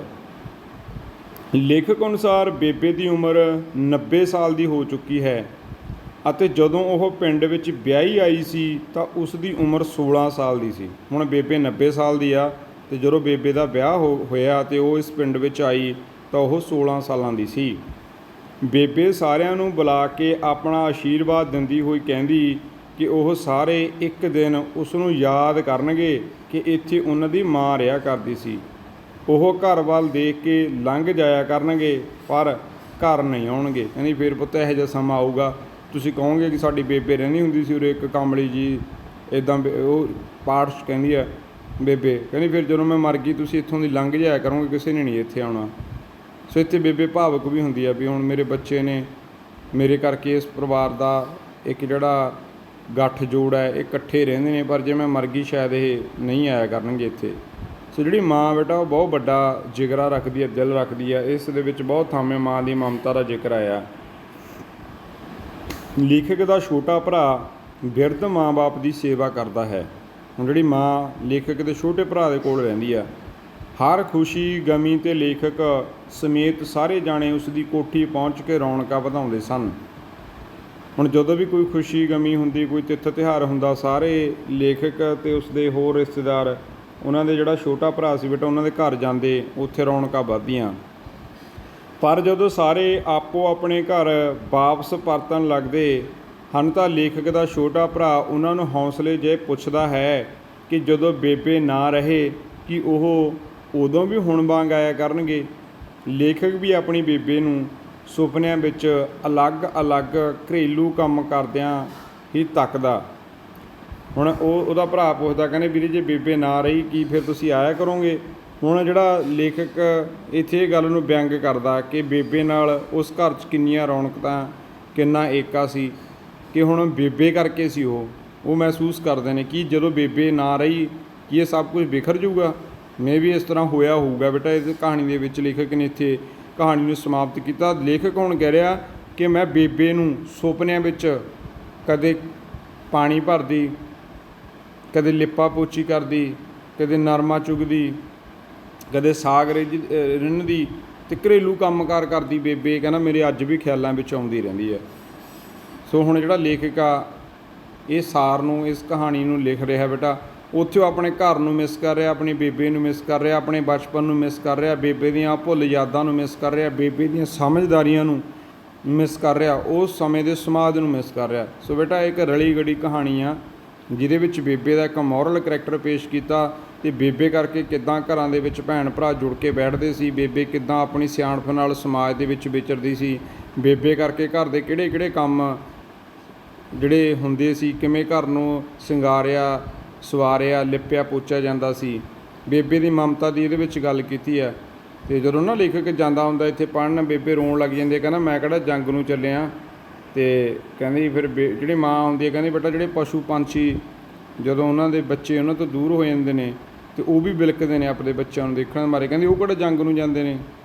ਜੇ ਕਹਿੰਦੀ ਕੋਈ ਮੱਝ ਗਾਂ ਦਾ ਬੱਚਾ ਕੋਈ ਮਰ ਜੇ ਜਾਂ ਕੋਈ ਉਹਨੂੰ ਕਿੱਲੇ ਤੋਂ ਖੋਲ੍ਹ ਕੇ ਲੈ ਜਾਏ, ਉਹ ਵੀ ਉੜਿੰਗਦੀ ਆ, ਰੋਂਦੀ ਆ, ਮੇਰਾ ਬੱਚਾ ਕਟਰੂ ਕਿੱਥੇ ਗਿਆ। ਕਹਿੰਦੀ ਉਹ ਕਿਹੜਾ ਜੰਗ ਨੂੰ ਗਿਆ ਹੁੰਦਾ। ਕਹਿੰਦੀ ਤੂੰ ਪੁੱਤ ਕੀ ਜਾਣੇ ਮਾਂ ਦੀ ਮਮਤਾ ਕੀ ਹੁੰਦੀ ਆ। ਸੋ ਬੇਬੇ ਇੱਥੇ ਐਗਜ਼ਾਮਪਲਾਂ ਦਿੰਦੀ ਹੈ ਵੀ ਇਹ ਮੱਝ ਦਾ ਕੱਟਾ ਕਿੱਲੇ ਤੋਂ ਖੋਲ ਕੇ ਕੋਈ ਲੈ ਜਾਓ ਡਿੰਗੇ ਦੀ ਆ 2 ਦਿਨ ਵੀ ਅਕਲ ਹੁੰਦੀ ਆ ਕਿ ਮੇਰਾ ਕੱਟਾ ਵੇਚਤਾ ਇਹਨਾਂ ਨੇ।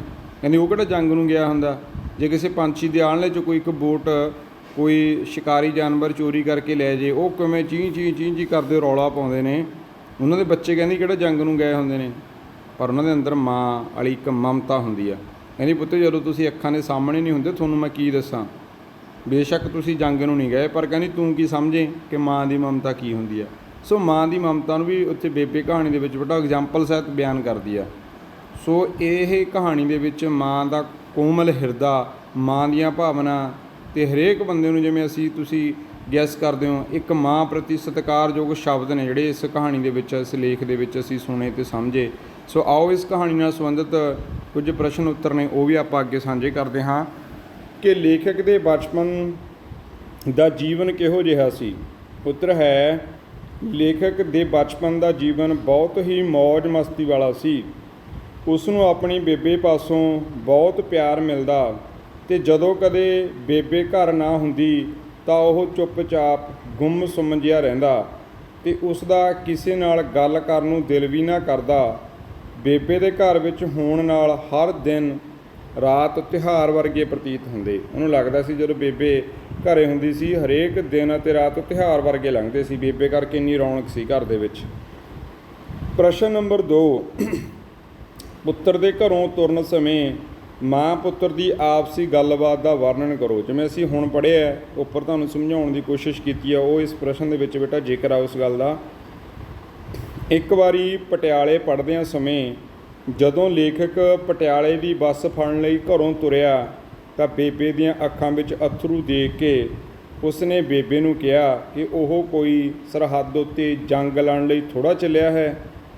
ਤਾਂ ਅੱਗੋਂ ਬੇਬੇ ਨੇ ਕਿਹਾ ਕਿ ਸਰਹੱਦਾਂ ਉੱਤੇ ਕੱਟੇ ਵੱਛੇ ਲੜਨ ਲਈ ਨਹੀਂ ਜਾਂਦੇ, ਪਸ਼ੂ ਪੰਛੀ ਵੀ ਆਪਣੇ ਬੱਚਿਆਂ ਨੂੰ ਅੱਖੋਂ ਓਹਲੇ ਨਹੀਂ ਹੋਣ ਦਿੰਦੇ, ਉਹਨਾਂ ਨੂੰ ਦੂਰ ਜਾਂਦਿਆਂ ਦੇਖ ਕੇ ਕੁਰਲਾਉਂਦੇ ਹਨ। ਬੇਬੇ ਕਹਿੰਦੀ ਹੈ ਕਿ ਸ਼ਾਇਦ ਉਹ ਉਸ ਦੀ ਗੱਲ ਨੂੰ ਨਾ ਸਮਝ ਸਕੇ ਕਿਉਂਕਿ ਉਹ ਇੱਕ ਮਾਂ ਨਹੀਂ। ਕਹਿੰਦੀ ਪੁੱਤ ਸ਼ਾਇਦ ਤੂੰ ਮੇਰੀ ਗੱਲ ਨੂੰ ਸਮਝ ਨਹੀਂ ਸਕਦਾ ਕਿਉਂਕਿ ਤੂੰ ਇੱਕ ਮਾਂ ਨਹੀਂ। ਉੱਪਰ ਆਪਾਂ ਇਸ ਪੂਰੀ ਗੱਲਬਾਤ ਦਾ ਬੇਟਾ ਬਰੀਫਲੀ ਜਿਹੜਾ ਜ਼ਿਕਰ ਕੀਤਾ। ਅੱਗੇ ਹੈ ਪ੍ਰਸ਼ਨ ਨੰਬਰ 3, ਲੇਖਕ ਦੇ ਪਰਿਵਾਰ ਦੀ ਉਸ ਦੇ ਨਾਨਕੇ ਔਕੜ ਸਮੇਂ ਕਿਵੇਂ ਮਦਦ ਕਰਦੇ ਸਨ। ਉੱਤਰ ਹੈ ਲੇਖਕ ਦੇ ਮਾਮੇ ਚੰਗੇ ਵਾਹੀਕਾਰ ਸਨ। ਵਾਹੀਕਾਰ ਭਾਵ ਬੇਟਾ ਉਹਨਾਂ ਕੋਲ ਚੰਗੀ ਜ਼ਮੀਨ ਸੀ, ਖੇਤੀਬਾੜੀ ਕਰਨ ਵਾਲੇ ਸਨ। ਉਹਨਾਂ ਕੋਲ 50 ਏਕੜ ਜ਼ਮੀਨ ਸੀ। ਇਹਦੇ ਵਿੱਚ ਬੇਟਾ ਵਾਹੀਕਾਰ 'ਤੇ ਵੀ ਸਵਾਲ ਆ ਸਕਦਾ ਹੈ, 50 ਏਕੜ ਜ਼ਮੀਨ ਵੀ ਪੁੱਛੀ ਜਾ ਸਕਦੀ ਹੈ ਵੀ ਲੇਖਕ ਦੇ ਮਾਮਾ ਜੀ ਕੋਲ ਕਿੰਨੀ ਜ਼ਮੀਨ ਸੀ। ਜਦੋਂ ਕਦੀ ਵੇਲੇ ਸਿਰ ਲੇਖਕ ਦੀ ਮਾਂ ਬੱਚਿਆਂ ਲਈ ਨਵੇਂ ਕੱਪੜੇ ਜਾਂ ਕਾਪੀਆਂ ਕਿਤਾਬਾਂ ਨਾ ਖਰੀਦ ਸਕਦੀ ਤਾਂ ਉਹ ਆਪਣੇ ਪੇਕਿਆਂ ਦੇ ਜਾ ਕੇ ਪੈਸੇ ਲੈ ਆਉਂਦੀ। ਲੇਖਕ ਦੇ ਮਾਮੇ ਦੁੱਧੋਂ ਹਟੀ ਗਾਂ ਜਾਂ ਮੱਝ ਲੈ ਜਾਂਦੇ ਅਤੇ ਤਾਜ਼ੀ ਸੂਈ ਮੱਝ ਜਾਂ ਗਾਂ ਛੱਡ ਜਾਂਦੇ, ਜਿਸ ਕਰਕੇ ਲੇਖਕ ਹੋਰਾਂ ਨੂੰ ਦੁੱਧ ਘਿਓ ਦੀ ਕੋਈ ਕਮੀ ਨਾ ਰਹਿੰਦੀ। ਪ੍ਰਸ਼ਨ ਨੰਬਰ 4, ਲੇਖਕ ਦੇ ਘਰ ਦੀ ਲਿਪਾ ਪੋਚੀ ਅਤੇ ਸਜਾਵਟ ਦਾ ਕੰਮ ਕਿਵੇਂ ਕੀਤਾ ਜਾਂਦਾ ਸੀ। ਉੱਤਰ ਹੈ ਕਿ ਦੁਸਹਿਰੇ ਤੋਂ ਪਹਿਲਾਂ ਲੇਖਕ ਦੇ ਕੱਚੇ ਘਰ ਦੀ ਲਿਪਾ ਪੋਚੀ ਦਾ ਕੰਮ ਸ਼ੁਰੂ ਹੋ ਜਾਂਦਾ। ਸਾਰੇ ਰਲ ਮਿਲ ਕੇ ਕੰਮ ਕਰਦੇ, ਕੰਧਾਂ ਉੱਪਰ ਪਾਂਡੂ ਦਾ ਪਰੋਲਾ ਫਿਰਦਾ ਅਤੇ ਫਰਸ਼ ਗਾਰੇ ਨਾਲ ਲਿਪਿਆ ਜਾਂਦਾ। ਕੋਈ ਗਾਰੇ ਵਿੱਚ ਪਾਣੀ ਪਾ ਰਿਹਾ ਹੁੰਦਾ ਅਤੇ ਕੋਈ ਕਹੀ ਨਾਲ ਗੋਹਾ ਤੂੜੀ ਗਾਰੇ ਵਿੱਚ ਮਿਲਾਉਂਦਾ। ਲੇਖਕ ਦਾ ਬਾਪੂ ਕੰਧਾਂ ਉੱਪਰ ਟੰਗਣ ਲਈ ਤਸਵੀਰਾਂ ਲਿਆਉਂਦਾ ਸੀ। ਇਹ ਉਹਨਾਂ ਦੇ ਘਰ ਨਾਲ ਸੰਬੰਧਿਤ ਬੇਟਾ ਗੱਲਬਾਤ ਹੈ ਜਦੋਂ ਘਰ ਨੂੰ ਉਹ ਲਿਪਾ ਪੋਚੀ ਕਰਦੇ ਨੇ। ਸੋ ਅੱਗੇ ਹੈਗਾ 5 ਨੰਬਰ ਪ੍ਰਸ਼ਨ ਕਿ ਔਖਾ ਕੰਮ ਨੇਪਰੇ ਚਾੜ੍ਹਨ ਲਈ ਬੇਬੇ ਪੁੱਤਰਾਂ ਨੂੰ ਕੀ ਸੰਦੇਸ਼ ਦਿੰਦੀ। ਔਖਾ ਕੰਮ ਕਰਨ ਤੋਂ ਪਹਿਲਾਂ ਜੇਕਰ ਬੇਬੇ ਨਾਲ ਉਸ ਬਾਰੇ ਜ਼ਿਕਰ ਕਰਨਾ ਤਾਂ ਬੇਬੇ ਨੇ ਉਹਨਾਂ ਨੂੰ ਸਮਝਾਉਂਦਿਆਂ ਕਹਿਣਾ ਕਿ ਮੱਖੀਆਂ ਤੋਂ ਡਰਦਿਆਂ ਲੋਕਾਂ ਨੇ ਸ਼ਹਿਦ ਖਾਣਾ ਨਹੀਂ ਛੱਡਿਆ। ਅੱਜ ਵੀ ਮੱਖੀਆਂ ਡੰਗ ਮਾਰਦੀਆਂ ਨੇ, ਅੱਜ ਵੀ ਸ਼ਹਿਦ ਖਾ ਰਹੇ ਹਾਂ। ਦੁਲੱਤੇ ਮਾਰਨ ਵਾਲੀਆਂ ਗਾਵਾਂ ਦਾ ਦੁੱਧ ਚੋਣੋਂ ਅਸੀਂ ਨਹੀਂ ਹਟੇ। ਅੱਜ ਵੀ ਦੁੱਧ ਚੋ ਰਹੇ ਹਾਂ, ਅੱਜ ਵੀ ਪਾ ਰਹੇ ਹਾਂ, ਅੱਜ ਵੀ ਦੁੱਧ ਪੀ ਰਹੇ ਹਾਂ। ਦੁਲੱਤੇ ਵੀ ਵੱਜ ਰਹੇ ਨੇ ਪਰ ਉਹਨਾਂ ਦਾ ਹੱਲ ਲੱਭਿਆ। ਮੱਖੀਆਂ ਦੇ ਡੰਗ ਦਾ ਵੀ ਹੱਲ ਲੱਭਿਆ ਮਨੁੱਖ ਨੇ। ਦੁਲੱਤੇ ਮਾਰਨ ਵਾਲੀਆਂ ਮੱਝਾਂ ਗਾਵਾਂ ਦਾ ਵੀ ਹੱਲ ਲੱਭਿਆ ਚੋਣ ਲਈ ਧਾਰਾਂ ਉਹਨਾਂ ਦੀਆਂ।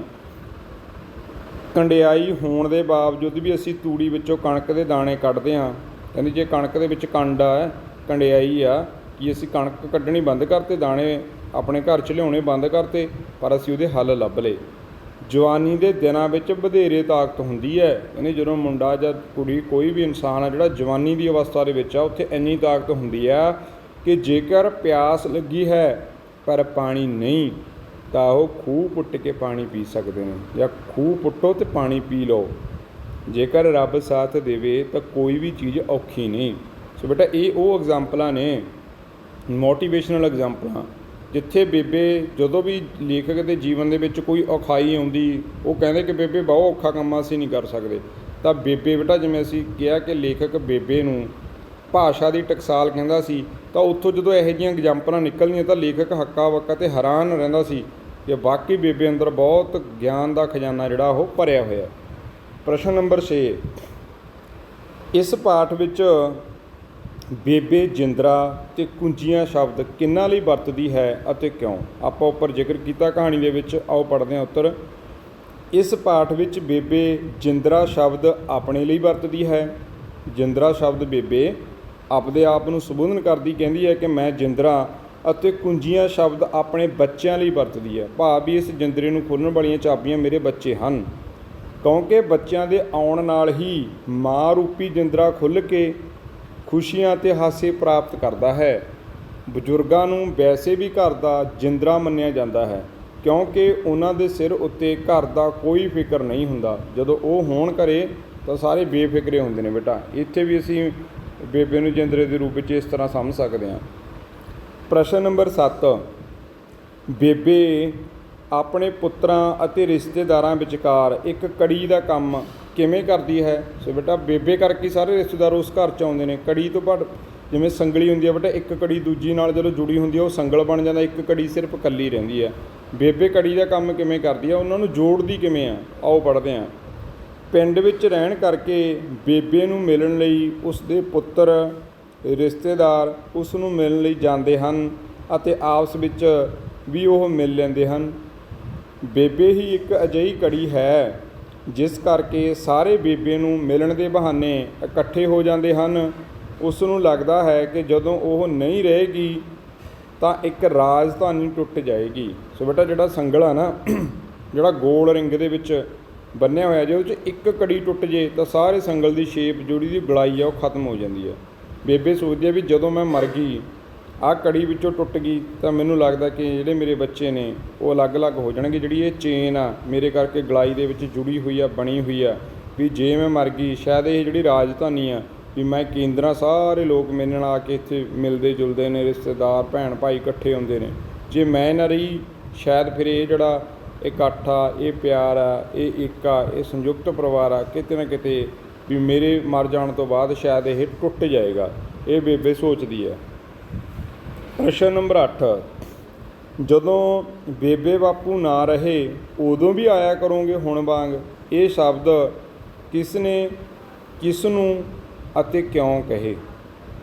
ਉੱਤਰ ਹੈ, ਉਪਰੋਕਤ ਸ਼ਬਦ ਲੇਖਕ ਦੇ ਛੋਟੇ ਭਰਾ ਨੇ ਆਪਣੇ ਵੱਡੇ ਭਰਾ ਨੂੰ ਉਸ ਵਕਤ ਕਹੇ ਜਦੋਂ ਉਹ ਬੇਬੇ ਅਤੇ ਬਾਪੂ ਨੂੰ ਮਿਲਣ ਤੋਂ ਬਾਅਦ ਆਪੋ ਆਪਣੇ ਘਰਾਂ ਨੂੰ ਵਾਪਸ ਪਰਤਣ ਲੱਗੇ। ਇਹ ਉਹਨਾਂ ਦੇ ਛੋਟੇ ਭਰਾ ਨੇ ਉਦੋਂ ਕਹੇ ਸੀ ਬੇਟਾ, ਜਦੋਂ ਸਾਰੇ ਮਿਲ ਕੇ ਬੇਬੇ ਨੂੰ ਜਾਣ ਲਏ ਸੀ ਵੀ ਚਲੋ ਆਪੋ ਆਪਣੇ ਘਰ ਨੂੰ ਚੱਲਦੇ ਹਾਂ। ਉਸ ਨੇ ਮਹਿਸੂਸ ਕੀਤਾ ਕਿ ਸ਼ਾਇਦ ਜਿੰਨਾ ਚਿਰ ਬੇਬੇ ਜਿਉਂਦੇ ਹਨ ਭਰਾਵਾਂ ਦਾ ਮੋਹ ਪਿਆਰ ਓਨਾ ਚਿਰ ਹੀ ਹੈ, ਕਿਉਂਕਿ ਅਜੋਕੇ ਦੌਰ ਵਿੱਚ ਕਿਸੇ ਕੋਲ ਇੰਨਾ ਸਮਾਂ ਕਿੱਥੇ ਕਿ ਭੈਣ ਭਰਾਵਾਂ ਦੇ ਘਰਾਂ 'ਚ ਜਾ ਕੇ ਰੌਣਕਾਂ ਲਾ ਲੈਣ।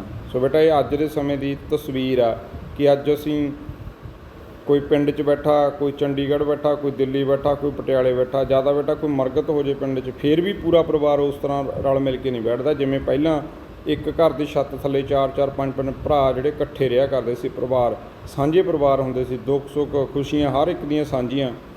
ਅੱਜ ਹਰੇਕ ਦੇ ਜਿਵੇਂ ਲਾ ਲਓ ਕੋਈ ਬੰਦਾ ਚੰਡੀਗੜ੍ਹ ਬੈਠਾ, ਇੱਕ ਉਹਨਾਂ ਦੀ ਫੈਮਿਲੀ ਪਿੱਛੇ ਪਿੰਡ 'ਚ ਬੈਠੀ ਆ, ਜੋ ਕਿਸੇ ਬੱਚੇ ਦਾ ਬਰਥਡੇ ਆ ਬੇਟਾ ਚੰਡੀਗੜ੍ਹ ਵਾਲਾ, ਉਹ ਚੰਡੀਗੜ੍ਹ ਹੀ ਸੈਲੀਬ੍ਰੇਟ ਕਰਨਗੇ।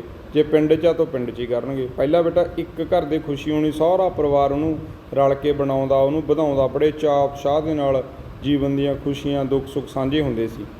ਪਰ ਅਸੀਂ ਅੱਜ ਨੌਕਰੀ ਪੇਸ਼ਾ ਹੋ ਗਏ ਹਾਂ, ਜਾਂ ਅਸੀਂ ਪਰਿਵਾਰ ਦੇ ਵਿੱਚ ਸਾਡੇ ਕੋਲ ਸਹੂਲਤਾਂ ਇੰਨੀਆਂ ਆ ਗਈਆਂ ਅਸੀਂ ਪਿੰਡਾਂ ਤੋਂ ਕੂਚ ਕਰਕੇ ਸ਼ਹਿਰਾਂ ਦੇ ਵਿੱਚ ਆ ਗਏ ਅਤੇ ਸ਼ਹਿਰੀ ਲਾਈਫ ਦੇ ਵਿੱਚ ਢਲ ਗਏ, ਪਿੰਡ ਵਾਲੀ ਲਾਈਫ 'ਚ ਢਲ ਗਏ। ਸੋ ਬੇਟਾ ਅਸੀਂ ਵਿਖੜੇਵੇਂ ਆ ਗਏ ਪਰਿਵਾਰਾਂ ਦੇ ਵਿੱਚ।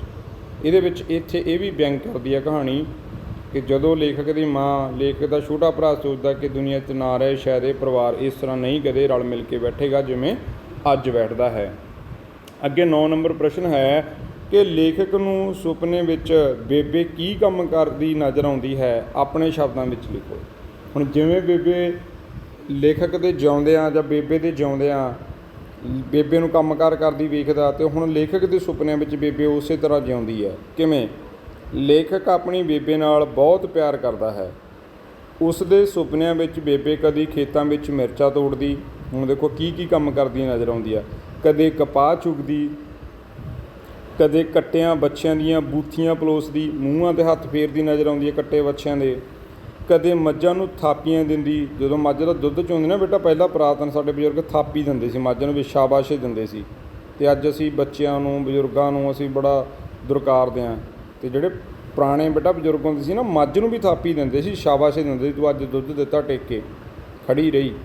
ਸੋ ਕਦੇ ਲੇਖਕ ਨੂੰ ਮੱਝਾਂ ਨੂੰ ਥਾਪੀਆਂ ਦਿੰਦੀ ਨਜ਼ਰ ਆਉਂਦੀ, ਫਟੇ ਪੁਰਾਣੇ ਟਾਕੀਆਂ ਵਾਲੇ ਖੱਦਰ ਦੇ ਕੱਪੜੇ ਪਾਈ, ਮਿੱਟੀ ਘੱਟੇ ਵਿੱਚ ਲੱਤ ਪੱਥ ਝਾੜੂ ਦਿੰਦੀ। ਟਾਕੀਆਂ ਬੇਟਾ ਕੀ ਹੁੰਦਾ ਸੀ, ਜਿਵੇਂ ਤੁਹਾਡੇ ਕੋਈ ਸ਼ਰਟ ਪਾਈ ਆ ਫਟ ਗਈ, ਹੁਣ ਤੁਸੀਂ ਨਵੀਂ ਸਮਾਉਣ ਜੋਗੇ ਪੈਸੇ ਨਹੀਂ, ਘਰਾਂ ਦੇ ਵਿੱਚ ਸਿਲਾਈ ਮਸ਼ੀਨਾਂ ਨਹੀਂ, ਤਾਂ ਜਿਹੜੇ ਬਜ਼ੁਰਗ ਹੁੰਦੇ ਸੀ ਬੇਟਾ ਉਸ ਜਿੱਥੋਂ ਸੂਟ ਫਟ ਜਾਂਦਾ ਸੀ ਨਾ, ਕਿਸੇ ਹੋਰ ਤਰ੍ਹਾਂ ਦੇ ਕੱਪੜੇ ਨੂੰ, ਜਿਹੜਾ ਫਟਿਆ ਪੁਰਾਣਾ ਘਰੇ ਪਿਆ, ਉਹਨੂੰ ਕੱਟ ਕੇ ਉਹਦੇ ਉੱਪਰ ਰੱਖ ਕੇ ਚੌਰਸ ਉਹਨੂੰ ਸੂਈ ਨਾਲ ਸਿਉਂ ਲੈਂਦੇ ਸੀ, ਉਹਨੂੰ ਬੋਲਦੇ ਸੀ ਟਾਕੀ। ਉਹ ਜਿਵੇਂ ਚਿੱਟੇ ਰੰਗ ਦਾ ਸੂਟ ਆ, ਪੀਲੇ ਰੰਗ ਦੀ ਟਾਕੀ ਅੱਡ ਚਮਕਦੀ ਸੀ। ਲੇਖਕ ਦੀ ਮਾਂ ਦਾ ਜਿਹੜਾ ਦ੍ਰਿਸ਼ ਆ ਬੇਟਾ, ਉਹ ਮੈਲੇ ਕੁਚਲੇ ਕੱਪੜੇ, ਧੂੜ ਮਿੱਟੀ 'ਚ ਲੱਥ-ਪੱਥ ਹੋਈ, ਕਦੇ ਲੇਖਕ ਨੂੰ ਝਾੜੂ ਲਾਉਂਦੀ ਨਜ਼ਰ ਆਉਂਦੀ ਆ, ਅਤੇ ਕਦੇ ਪਾਥੀਆਂ ਪੱਥਦੀ ਨਜ਼ਰ ਆਉਂਦੀ ਹੈ। ਸੋ ਇਸ ਤਰ੍ਹਾਂ ਜਿਹੜੀ ਲੇਖਕ ਦੀ ਮਾਂ ਅੱਜ ਵੀ ਲੇਖਕ ਦੇ ਜੀਵਨ ਦੇ ਵਿੱਚ ਜਿੰਦਾ ਹੈ। ਕਿਵੇਂ ਜਿੰਦਾ? ਕਿਉਂਕਿ ਉਹ ਸੁਪਨਿਆਂ ਦੇ ਵਿੱਚ ਆਉਂਦੀ ਜਾਂਦੀ ਹੈ, ਮਿਲਦੀ ਰਹਿੰਦੀ ਹੈ। ਸੋ ਇਹ ਬੇਟਾ ਜਿਹੜਾ ਲੇਖਕ ਨੇ ਆਪਣੀ ਮਾਂ ਦੇ ਸੰਦਰਭ ਦੇ ਵਿੱਚ ਵੀ ਲਿਖਿਆ।